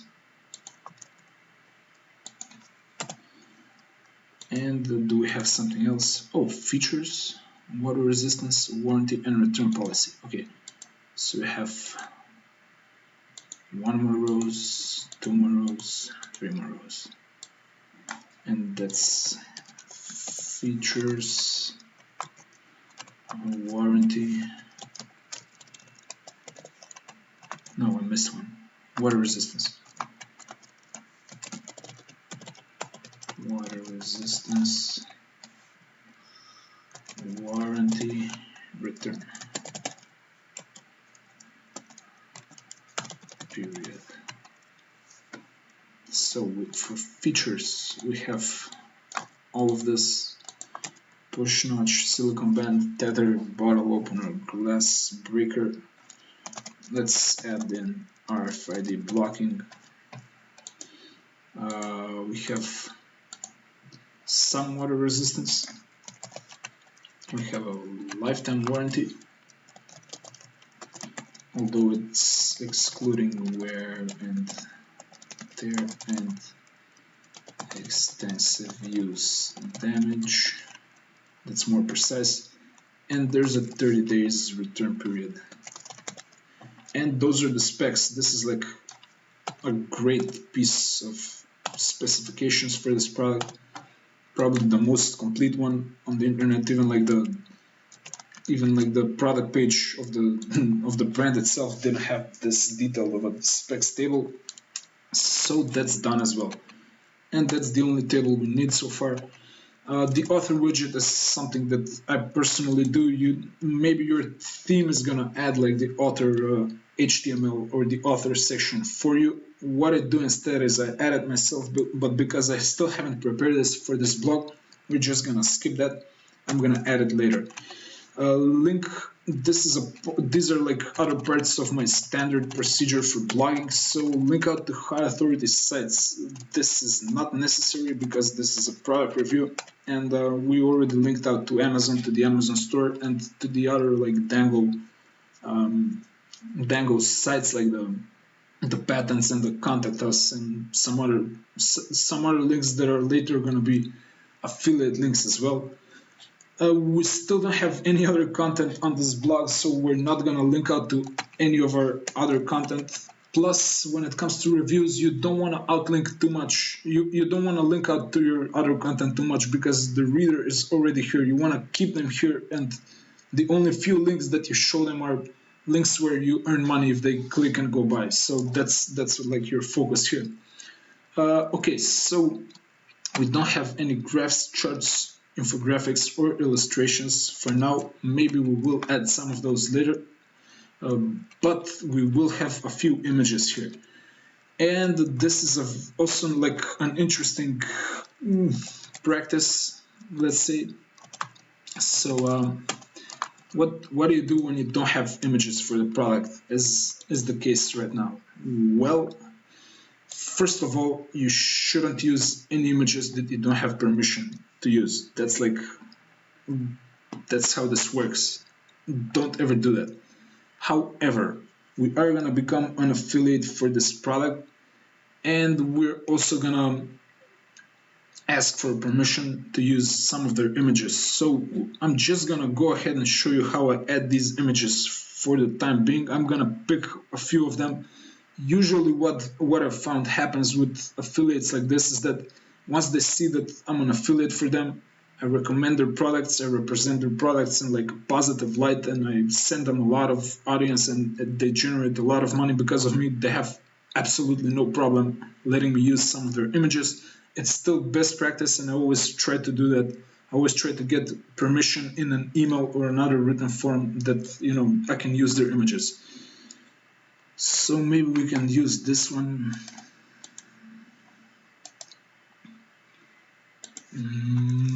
Maybe we can say like Dango style or something like that.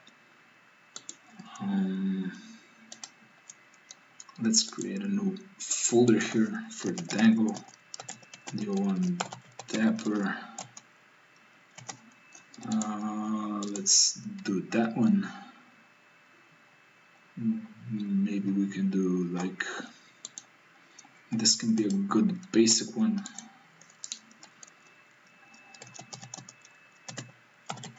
Dango basic. This is probably gonna be like the main image for a blog post. This looks useful as well.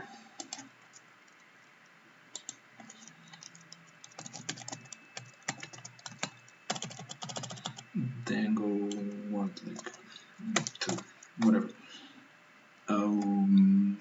Dango. Maybe we can. Let's see what's going on here. Nothing fun, not much fun really.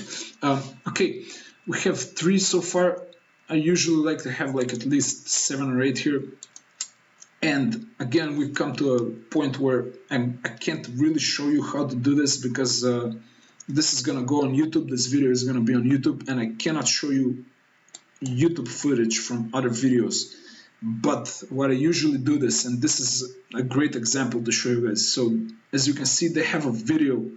Dango themselves have a video for this product where they review it, and I already went and saw it, and it's like a video that shows that basically shows the product. What you can do, again, with permission from the brand you're doing this with, ask for their permission to use their videos, and you're gonna capture like screenshots that present the wallet in a good lighting, from a good angle, from a good position. You can use these images. The beautiful part is that no other blog will have them. They're almost gonna be like original images. They're not even gonna be able to be found in the reverse search or anything like that. you should still get permission, but I've found that most brands are really fun with this because they're already like their material is already out there. They know you're an affiliate for them, you're there to collaborate and cooperate with them and bring them more money, so they're usually like almost always very, very okay with this. So let me show like a few cool images I quickly managed to capture from that video. Again, I'm gonna ask for permission for these later. But these are like some of the images that I'm gonna use. I'm gonna put them in this folder as well, and I'm probably gonna edit out some of these because I don't really like using the same identical images. I'm just gonna like crop them a little bit. This is usually how I like to do this. This is maybe gonna be like my main image. We'll see about that. Let's just open all of these. Can I do that?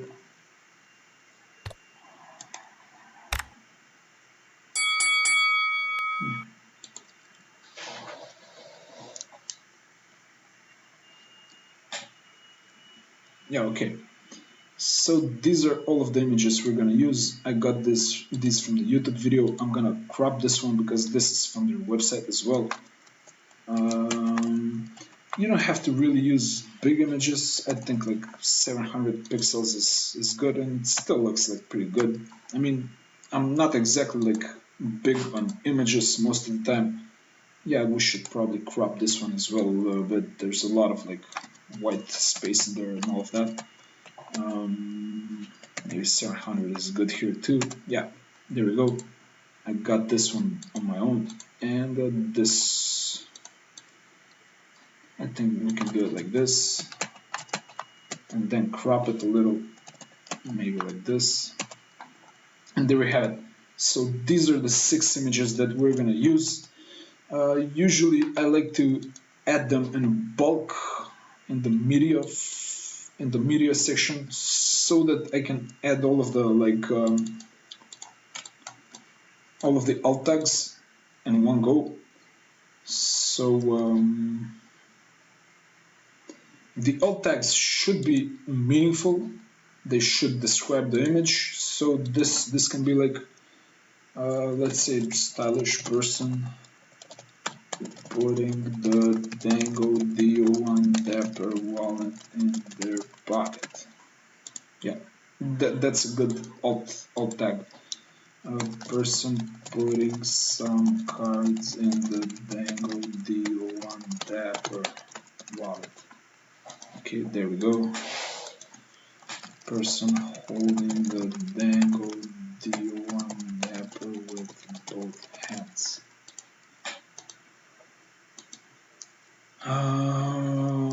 The Dango D01 Dapper wallet, full with cards and cash, and maybe person holding the Dango D01 Dapper. Oh, there's another one. 2 people using a Dango D01 Dapper wallet each. I think that's all. Yeah. So I think this is gonna be our main image, and we're gonna put it. Usually, I don't like to put it right under the title because that can slow down load times. Although that's like a common best practice. So let's go ahead and do that right now. We're gonna use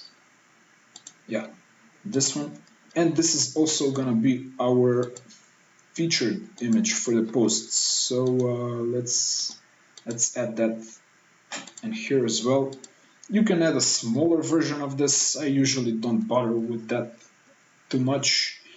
Let's add one for the basics. So maybe it can be something like this. Yeah, this looks good as a basic, I guess. How to use user manual. We can add a picture of the manual as well. I like to do that at times. Maybe quality. We can add one in there as well. So I guess this, no, we use that one. I guess this one is good for quality. Did we use that one? No. Okay. That one is pretty good. Durability, materials, design, aesthetics, look and feel. Maybe we can add this one, fit the clothing style. So yeah, this one makes sense. Features, everyday use. I think we have one with the band, right? And obviously we're gonna add like an image with the paracord handle. That's gonna be pretty good. Maybe each of these features can get an image later. This is a good place to add an image of the ridge. I'm not gonna do that right now, but that's something that I usually like to do. And finally, before the call to action, I usually like to add like one more nice image, which can be, I guess, this one. This is the only one we didn't use, I believe. So there we have it. All good. This is locked and loaded. Images are done. We even added the featured image. I believe we do have some bolds in our article. This is bolded, so that's pretty good. Maybe we can do something in here. If you are mindful of the objects that you carry in, you like to stay organized. Bam. Okay, this is good. I think that's like, there's no need to hammer it down anymore. People who hate the bulge. I think this can go as a bold for people that ride the subway ride. Hard to notice by pickpockets. This can be good. Thieves can't charge your card. Yeah. And modern main with wisdom. I think this is good. I think this is pretty good.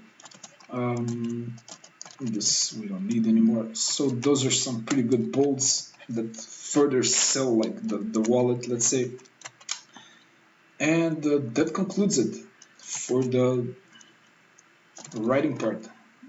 We now move on to editing. We're gonna do the title last as well.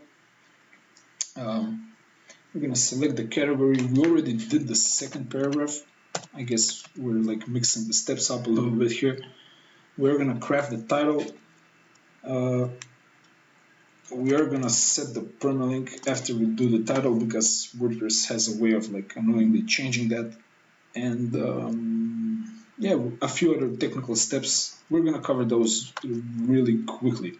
Okay, so next on the list we have actually the most boring part of this entire process, which is the editing process.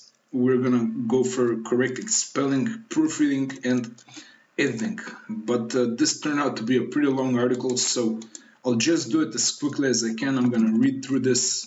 I'm gonna see if I can improve something. But this is already quite a long tutorial, so I will try to make it shorter. Let's see what we can do. This will be a detailed. This is a detailed. Yeah, stuff like this. Review of the demo. We will go through every single aspect of it, all the good and the bad sides, and see if it's the right choice for you. Okay, that's better. So I especially want to focus on like the first few paragraphs because these are the ones that most people are gonna probably read. The rest of the articles, they're probably just gonna skim through it. So it pays to like focus a bit more on the beginning. The Dango D01 Dapper is a lightweight, minimalist, stylish, TSA compliant wallet for men that can fit up to 12 cards and some cash. Fits up to 12 cards and some cash. It has a few technical features such as the glass breaker. The wallet has a modern look and feel. The level of quality is pretty much premium. Yeah, okay. And yet this is priced, and yet it is priced as an affordable wallet. Okay, that's better. Should you buy the Dango D01 Dapper wallet? most modern people will find the Dango D01 to be an excellent minimalist wallet. There is one archetype of an owner, however, that will find, maybe type, no need to be fancy. There is one type of owner, however, that will find the wallet to be simply perfect. If you are mindful of the objects you carry in your wallet, you like to stay organized, you hate clutter, and you have to bring it. You hate clutter. Yeah, let's just cut out some unnecessary clutter as well. Then the Dango D01 Dapper will be the right choice for you. The ideal owner of this wallet is the guy who only needs a few payments, who needs a few cards, and only carries a little cash on him. Okay, buying.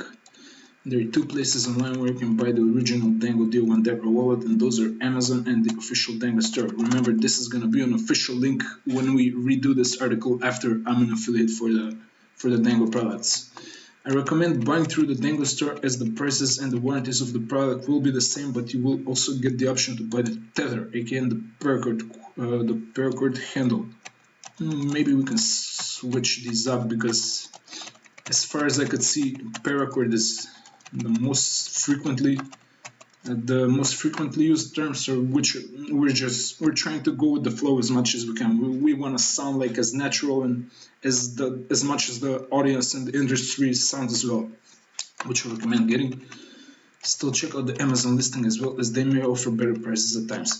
Also, the Dango store offers the option to split the payment into 4 monthly interest-free installments. Yeah, okay.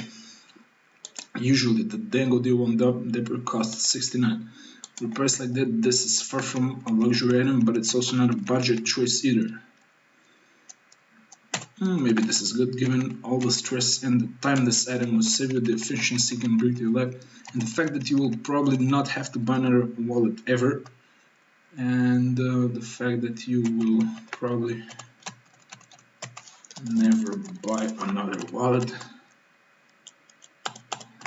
I'd say this product is excellent value for money. Dango is a US-based manufacturer of higher-end brands, but also other goods such as accessories, but also accessories, clothing, apparel, and other everyday carry items. They have been in the market since 2000 and they focus on durable goods with quality levels of high-ticket items while pricing them affordably and making them easy to afford accessible to the regular customer. Better, shorter is better usually. We will end up cutting out some of the word count, but that's fine. I mean, we're serving our audience that way, so we're gonna win in the end. Shipping is free with both Amazon and Dango. They ship from the US. Okay, so if you're ordering outside of the US, there might be additional taxes and customs fees for your delivery. Shipping in North America can take anywhere from 1 to several days. You can reach the Dango customer support team through their contact page or through their support email. They will respond within 1 business day or less. The company is based in US and California, USA. Dango stands behind its product fully. I'm never sure, like, I prefer this for brands, but Grammarly always corrects me that brands are singular, so yeah, let's keep it that way. Although in this case, I guess it makes sense more because they offer, I don't know, it kind of makes more sense to be plural to me, such as missing parts, broken metal. This does not include damage from excessive use, wear and tear. What do you want, Grammarly? Okay, etc. And that includes scratches, fading, basic longevity and behavior, basic longevity of materials, lost parts, repaired, chipped metal, chip coating, etc. If you file a warranty claim, you will have to cover the shipping costs for the item in both directions. If you wish to return the wallet for a refund, you have 30 days to do so. That applies both to Dango and Amazon. This applies both to Dango and Amazon. Sorry guys, I'm getting like really tired here. You should also keep the original packaging as it is required for the refund to be valid. Both the packaging and the product should be in the exact same condition you've received them in. Keep in mind that the return shipping costs will be covered by you. The refund may take up to 7 business days to complete. Basics. The Dango D01 Dapper wallet is small, lightweight, portable, minimalist, and very simple to use. The most important parts of the wallet are the 2 compartments and the silicone cash band. Okay, there are 3 plates that make up the wallet, forming 2 distinct compartments for your items. We don't need this. Whenever you wish to put something in or take something out, you just have to open the compartments by pulling the plates apart. Okay, simple enough. The plates are not simple rectangular, are more than simple rectangular. Well, they're technically less than rectangulars, but who cares? I mean, they have features, so that's why we say they're more. And have notches in the form of tabs on both the top and the bottom. You can easily take out your cards either by pushing them through the notch on the bottom or pulling them from the notch on the top. Okay, I think that makes sense. Unboxing. The wallet arrives in a nice looking tin can.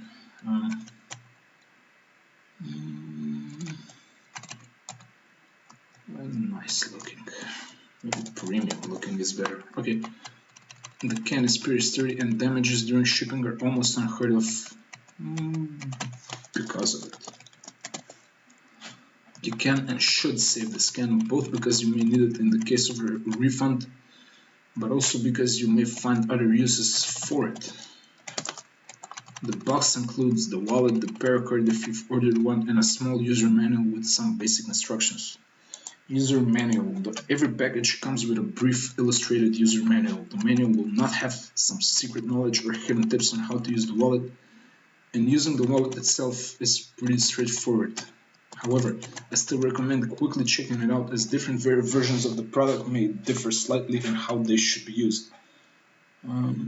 Okay, I think we're moving along nicely here. One of the strongest sides of the Dango D01 Dapper is its build quality. Dango holds several patents for innovations in the wallets area, but also for other products as well. They also have a patent for this wallet, for this particular wallet. Yeah, with a very simple design and very few moving parts, there is a very big chance that nothing goes wrong with this wallet for a very long time. Let's not repeat words that much. In fact, chances are the Dango D01 Dapper will last you a lifetime, and their warranty policy vouches for that. All of the materials used are of the highest quality. Breaking or seriously damaging the wallet in everyday situations would be close to impossible. You'd probably have to bang the wallet. Okay, we got one. That was a good one. To bang the wallet with a hammer in order to really damage it. None of the surfaces of the wallet scratch easily. The frame of the wallet is made of anodized aerospace-grade CNC aluminum. There are 11 screws made of stainless steel. The leather used is genuine top fine grain leather, and the band for the cash is from silicone. No issues and problems. As with any popular consumer product, the Dango D01 Dapper is not without its downsides and issues. Probably the most common issue reported is the sliding front plate. When the wallet is not full, there is some wiggle room, and one of the plates simply floats around and is held only by the band. Wow, caught another one. Personally, I don't see what the big deal here is, as this doesn't really impact the wallet's functionality, but it seems to bother a few people. So you should be aware of it. Yeah, there we go. A little bit of extra value.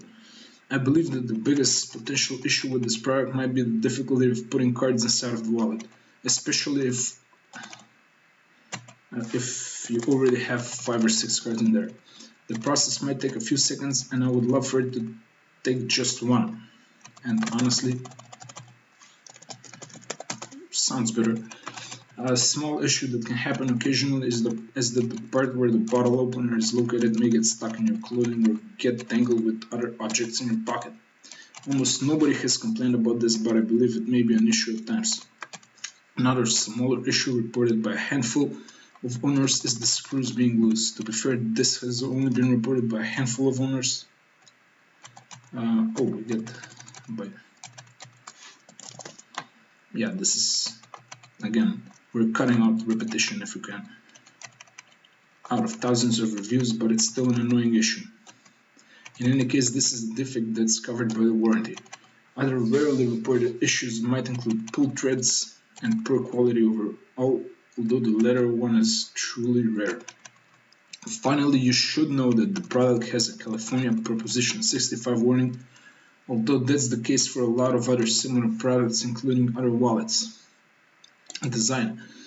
The Dango D01 Dapper goes for a minimalist, smart design, which is evident not only from its size but also its shape and color choices. Aesthetics, looks, and feel. As with most Dango products, this wallet follows the form follows function rule as well. Okay, it doesn't really read that nice, but it's still fine. However, even though the wallet strikes a good balance between looks and functionality, it still errs on the side of style a bit more.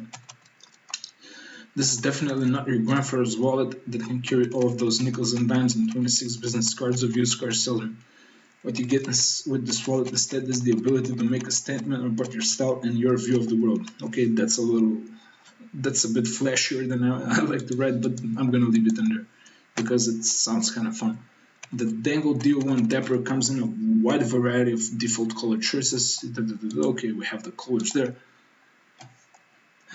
Whiskey brown, high jet black with slate ridges. Yeah, they look good. I'm an all black type of guy, and I would recommend the old jet black choice to most people. However, with this wallet, I might see a strong case being made for the satin silver and jet black combo, as those colors will emphasize the minimalist look of the wallet the most. The all red option is also quite eye-catching and appealing to me, and I would recommend it to anyone looking to make a bolder statement with their style. With their accessories. Yeah, I think this is better. Keep in mind that when buying through Dango, you can choose the colors of the wallet and the band separately, which kind of liberates you from the default choices available on Amazon, and you can customize the look of your wallet further. Additionally, you can choose the color of the paracord, and that way you can fully personalize the look of your wallet and make sure it fits with the rest of your items and clothing. Okay, good. If you care to match your wallet with the rest of your clothing, you should choose the appropriate color for the style you're going for. In general, the Dango D01 Dapper is a very modern looking wallet, and while style is subjective, I believe this wallet will best fit elegant or business outfits, but it also made it look great with a sporting or a casual look. With its brave minimalist design, I think we got this one. Brave minimalist smart. With its brave, let's not use minimalist here, maybe with its brave, clever design, brave yet clever design. This practically forces you to focus on what's essential and get rid of all of the unnecessary fluff. Everyday use. This is a very compact, very neat wallet that is seamless and easy to use. It will definitely simplify your life and add value to it by helping you stay organized, clean, and efficient. Unless you stuff your wallet with a bunch of items, you will have no issue using the contents of this wallet and getting them in and out easily. Using this wallet with about 5 or 6 cards is a very slick and pleasant experience. Slick. Maybe smooth. Yeah. The wallet has 2 distinct compartments. I suggest using the one with the notch on the top for the cards you use the most often, such as payment cards and possibly some store cards, some key cards, transport cards, etc. Use the other compartment for cards that you must carry with you at all times but don't necessarily need to take out all that often, such as your ID card, your driver's license, etc. The biggest advantage of this wallet is that it will completely eliminate the bulge in your pocket. In fact, the Dango D01 Dapper is barely noticeable even when you carry it in your front pocket, which is great news for both your style and for protecting you against theft. One of my biggest pet peeves with wallets in general is that they often cause discomfort while sitting, especially if you're not wearing loose pants. That's not going to be the case with the Dango D01. You'll barely notice that you have it on you even when sitting down and wearing thinner pants. Okay, it's just it has the following dimensions that makes this wallet very lightweight and portable one. Unlike most minimalist wallets that have been or just one, it has two notches, a larger one at the top and a smaller one at the bottom. You can use the top one to easily pull the cards and the bottom one to push them out or push them off.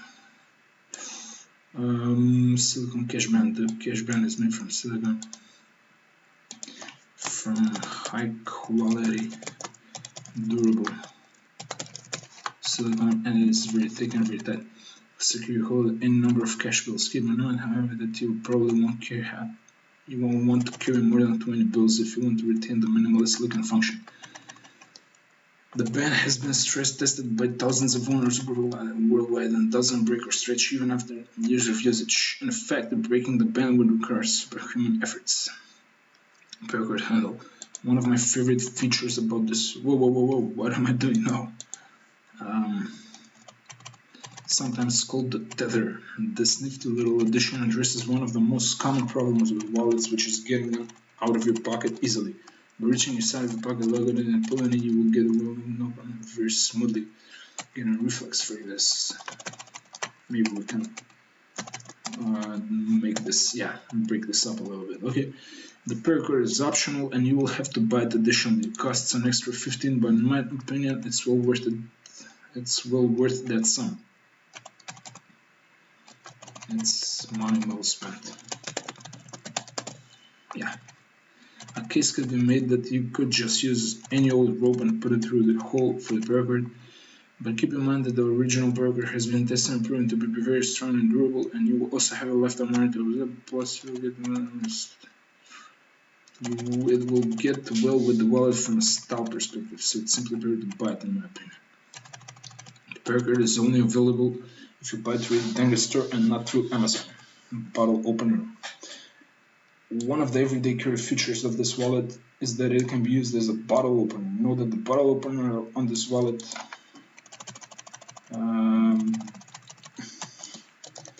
this feature, won't help you win any birthday competitions, but it can be useful in a pinch and it can be a lifesaver when you have a few friends over and a few cold beers but no bottle opener inside.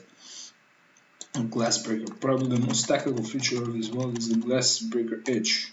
Again, this is a complementary feature that will not be at the same level as a dedicated tool for the job, but it can also be a lifesaver, this time literally. I guess it can save your life if you're like drowning and stuck in the car, or I don't know. Officially, the Dango D01 Dapper can fit 12 cards, according to the manufacturer. While several owners have confirmed this, no, actually, I leave this like this for the purpose of like maybe being used as a snippet. So I'm not gonna break up this paragraph, even though I usually would. Stuff into it would make it so packed that getting the cards out would be quite difficult. Realistically, you can expect to put up to 8 cards without too much trouble. And I would probably recommend this wallet for a person that carries up to 5 or 6 cards most of the time. That's good. The largest number of cards that this wallet can hold is 12, and additionally it can hold several dozen bills of cash with the silicone band. Dango is TSA compliant and will not cause you any trouble with the airport. Of course, you have to take it out in order to pass the radar check, as it's still a metal object, and if you try to go through your scanners with it, it will raise the alarms. It has RFID blocking feature, which prevents the chip from your cards to connect to the readers of card readers of potentially malicious entities. Although the Dango D01 Dapper has some tactical features, most notably the RFID, the bottle opener, and the glass breaker, it lacks some features that other truly tactical wallets have, so we can't say it's a 100% tactical wallet. Okay, that's good. You can use sanitizer to clean and sanitize the wallet. You can use a damp cloth and some soapy water to remove stains from the leather. The leather is of the finest quality and will not acquire the bad leather smell that cheap leather products acquire after a long time of usage. although one user in the Amazon reviews did complain about this, but it was only like one of them. So, and I'm pretty sure like the letter is high quality, so we're gonna leave that.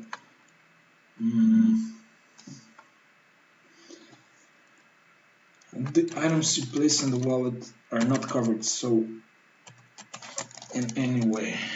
So obviously they will not be protected against water damage. The wallet itself, however, will not be damaged from contact with water for the most part. The stainless steel screws will definitely not suffer any damage, but there is a small chance for the aluminum to corrode, so make sure to dry off your wallet if it has been in contact with water. The silicone band will not be affected by water at all, and while the letter might soak up somewhere, it will not be damaged either. Okay, next is the comparison. These are arguably the two most popular and someone did the compare so often. Both wallets are made from aluminum, both have RFID blocking, way above the same, and can fit the same number of cards. It's a bit cheaper and also a bit more elegant, as the ridge is almost entirely metal, and that may also be as the ridge only has one notch, and that results. Also, the money clip will not be as strong as the silicone wire. So in most cases, I would probably recommend Dango to most people. The money clip. And the band of the Dango will probably prove to be more durable over the long run. I recommend the ridge for anyone that's looking for that stellar brand recognition. As this is probably the most popular minimalist wallet ever. The Ridge wallet has a more sci-fi look and feel, so if you're going for a more modern look instead of a more elegant one, then the Ridge might be your pick too. Also, the Ridge is sturdier and harder, and although that may feel less comfortable in your pocket, it will also be better for durability. At the time of writing, the Dango has arrived selling in the brand store and went on the Amazon listing. It is clearly one of the most popular minimalist wallets out there. Its well-known reviews hosted on private brand listings may not always be very trustworthy. However, when it comes to the Dango store, we can immediately see that they're not only showing the 5-star reviews, which is something I'm always pleased to see from a brand. Even more importantly, the Amazon rating of this product is amazing as well, and that's impossible to fake. Currently, the wallet has a 4.5-star average rating, with only 3% of the reviews being 1-star reviews, and about 74% of them being 4-star or 5-star ones. With those kinds of reviews, it's more than clear that the Dango D01 Dapper is an amazing wallet. Who should not buy the Dango? Even though not really expensive, this is not exactly a budget wallet. Maybe consider getting something cheaper if $69 is not a price you're happy to pay for a wallet. This wallet is definitely not for people that want or need to carry a dozen more cards with them. While the wallet may fit around 12 cards if you really push it, the everyday use of those cards will be difficult because the wallet will be too stuffed and the cards will often get stuck. Also, if you happen to have to carry a lot of cash with you, this will not be the right wallet. Anything more than 20 bills will put a lot of strain on the wallet and make it difficult to use. Finally, anyone that simply has a ton of items they expect to carry in this wallet should look at our options. Who should buy the Dango? This is one of the serial minimalists that come from the future. People who hate the bulge that old school fat wallets made. Maybe we can get rid of this sentence. I'm not sure it brings enough value, especially in such an important part of the review.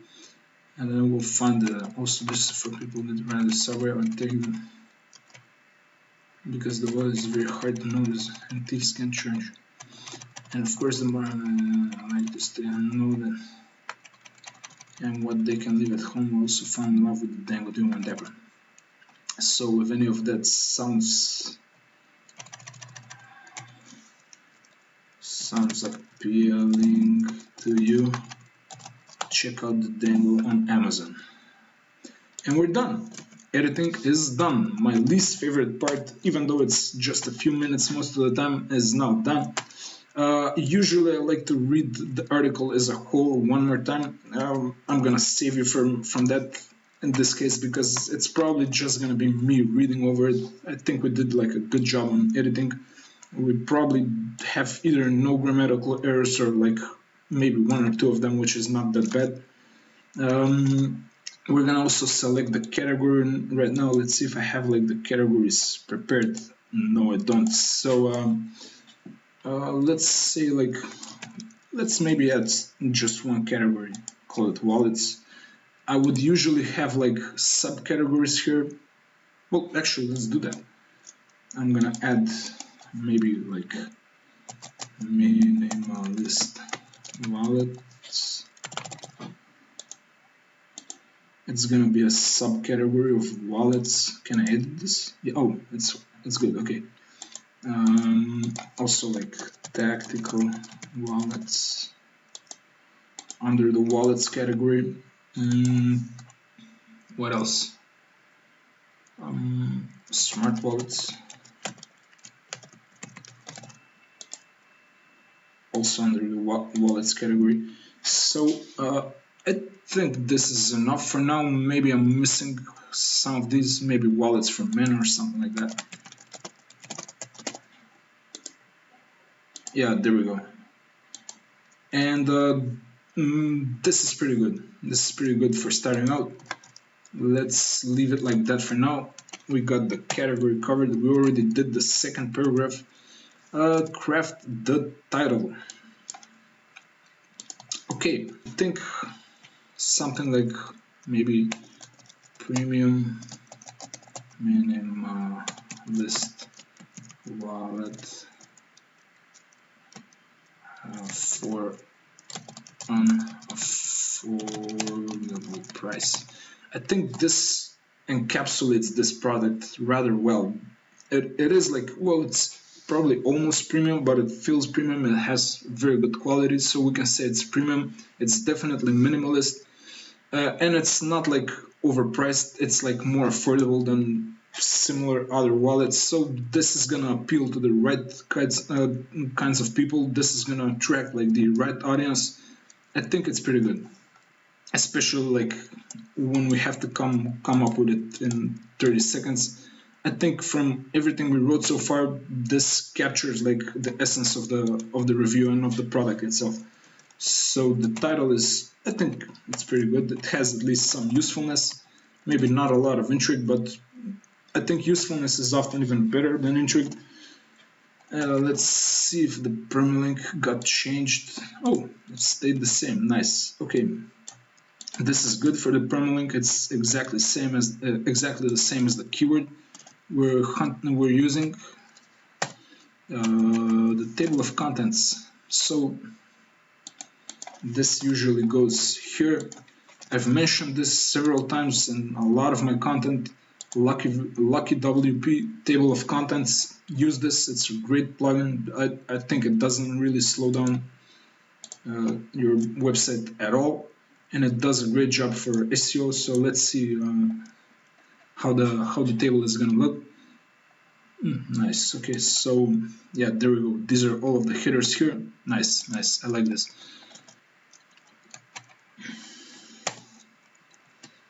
Wow, we are there. Oh my god, I didn't even see this coming. So we are ready to publish. Guys, this is very exciting. This is gonna be the first blog post article I'm publishing on my new blog from the Digital Marketing Empire channel, the future how to. We're gonna write like a ton of content in here, and the people writing are gonna make a ton of money. Let's do it. This baby is ready. This is like, let's baptize the boat with the champagne bottle, like, and well, good luck to us, I guess, and to the team members that work on this. So, bam, let's go. Nice. Okay, we're live. This is all good. This is all good. The blog is like it still doesn't even have the logo, like the everything is not even like set up properly, but I think this is a great start. We're gonna take care of all of that later. I'm just gonna check if the link goes there and has my tags in there. Beautiful. Okay, that's amazing. That's great. Nice. Okay, we did it. So we published this, and the next steps that we usually perform, I think we're not gonna do right now because first of all, we don't have any other content that we can add links for this article to. So usually maybe we're gonna have like best minimal wallets and maybe the Dango is gonna be mentioned in there and we're gonna link to this product review we just did from that article later. Maybe we'll have like some comparison of the Dango versus the Ridge, like a dedicated article for that, and we're gonna link to this review over there and we're gonna link from the review to that comparison as well. We're gonna do all of that. For now, we don't really have like other content, so I'm actually gonna do this as soon as we publish more content. This is like extremely valuable and entirely within our control. So I always recommend like interlinking as much as it makes sense, but not more. Don't overdo it. Just make it as relevant as it can be. And finally, promoting the blog post. Well,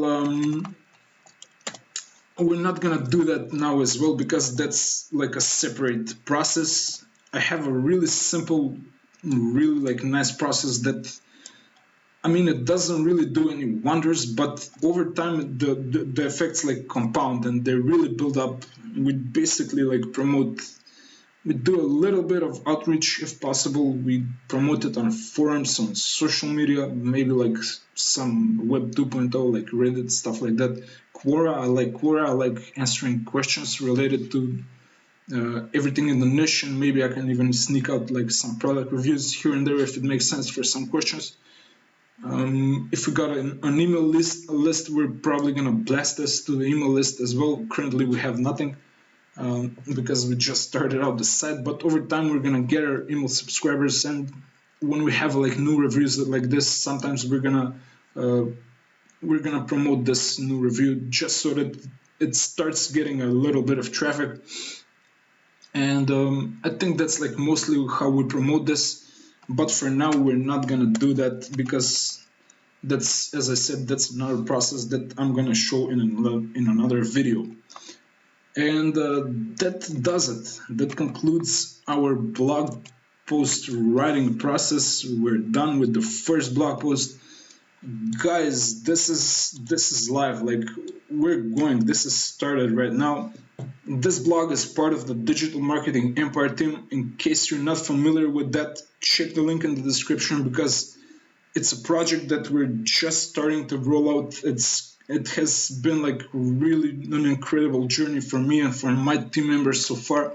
We're gonna make this like it's gonna be so good. Look, if you apply, you're gonna get free training by me. You're gonna see how I do things like this step by step. You're gonna see the entire game plan on how you can build a successful blog.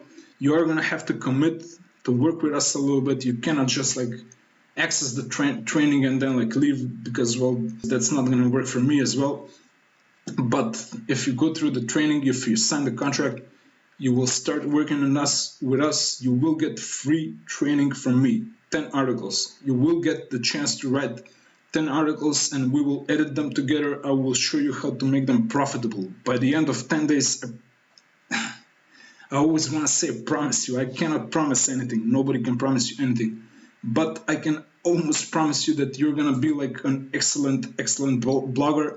If your English level is good and if you have like some interest, especially like in this blog is going to be about the tech niche. We're going to cover like other niches in here as well. We're going to cover a lot of topics. Everyone's going to have a topic. You're going to practically learn how to blog for money and build passive income with us. In exchange for the training, you're going to have to kick back up some of the profit back to the digital marketing empire team so that we can keep things going. You will keep most of the profits as long as you provide a lot of content and value for the team. It's a win-win. Check out the link in the description, guys. I really recommend you do that if you want to find the best, the fastest way to make money through blogging. I truly don't think there's a better way on the internet right now to make like money through blogging. One more time, join the digital marketing empire team. We're gonna make a lot of money. Your boy Matt, done.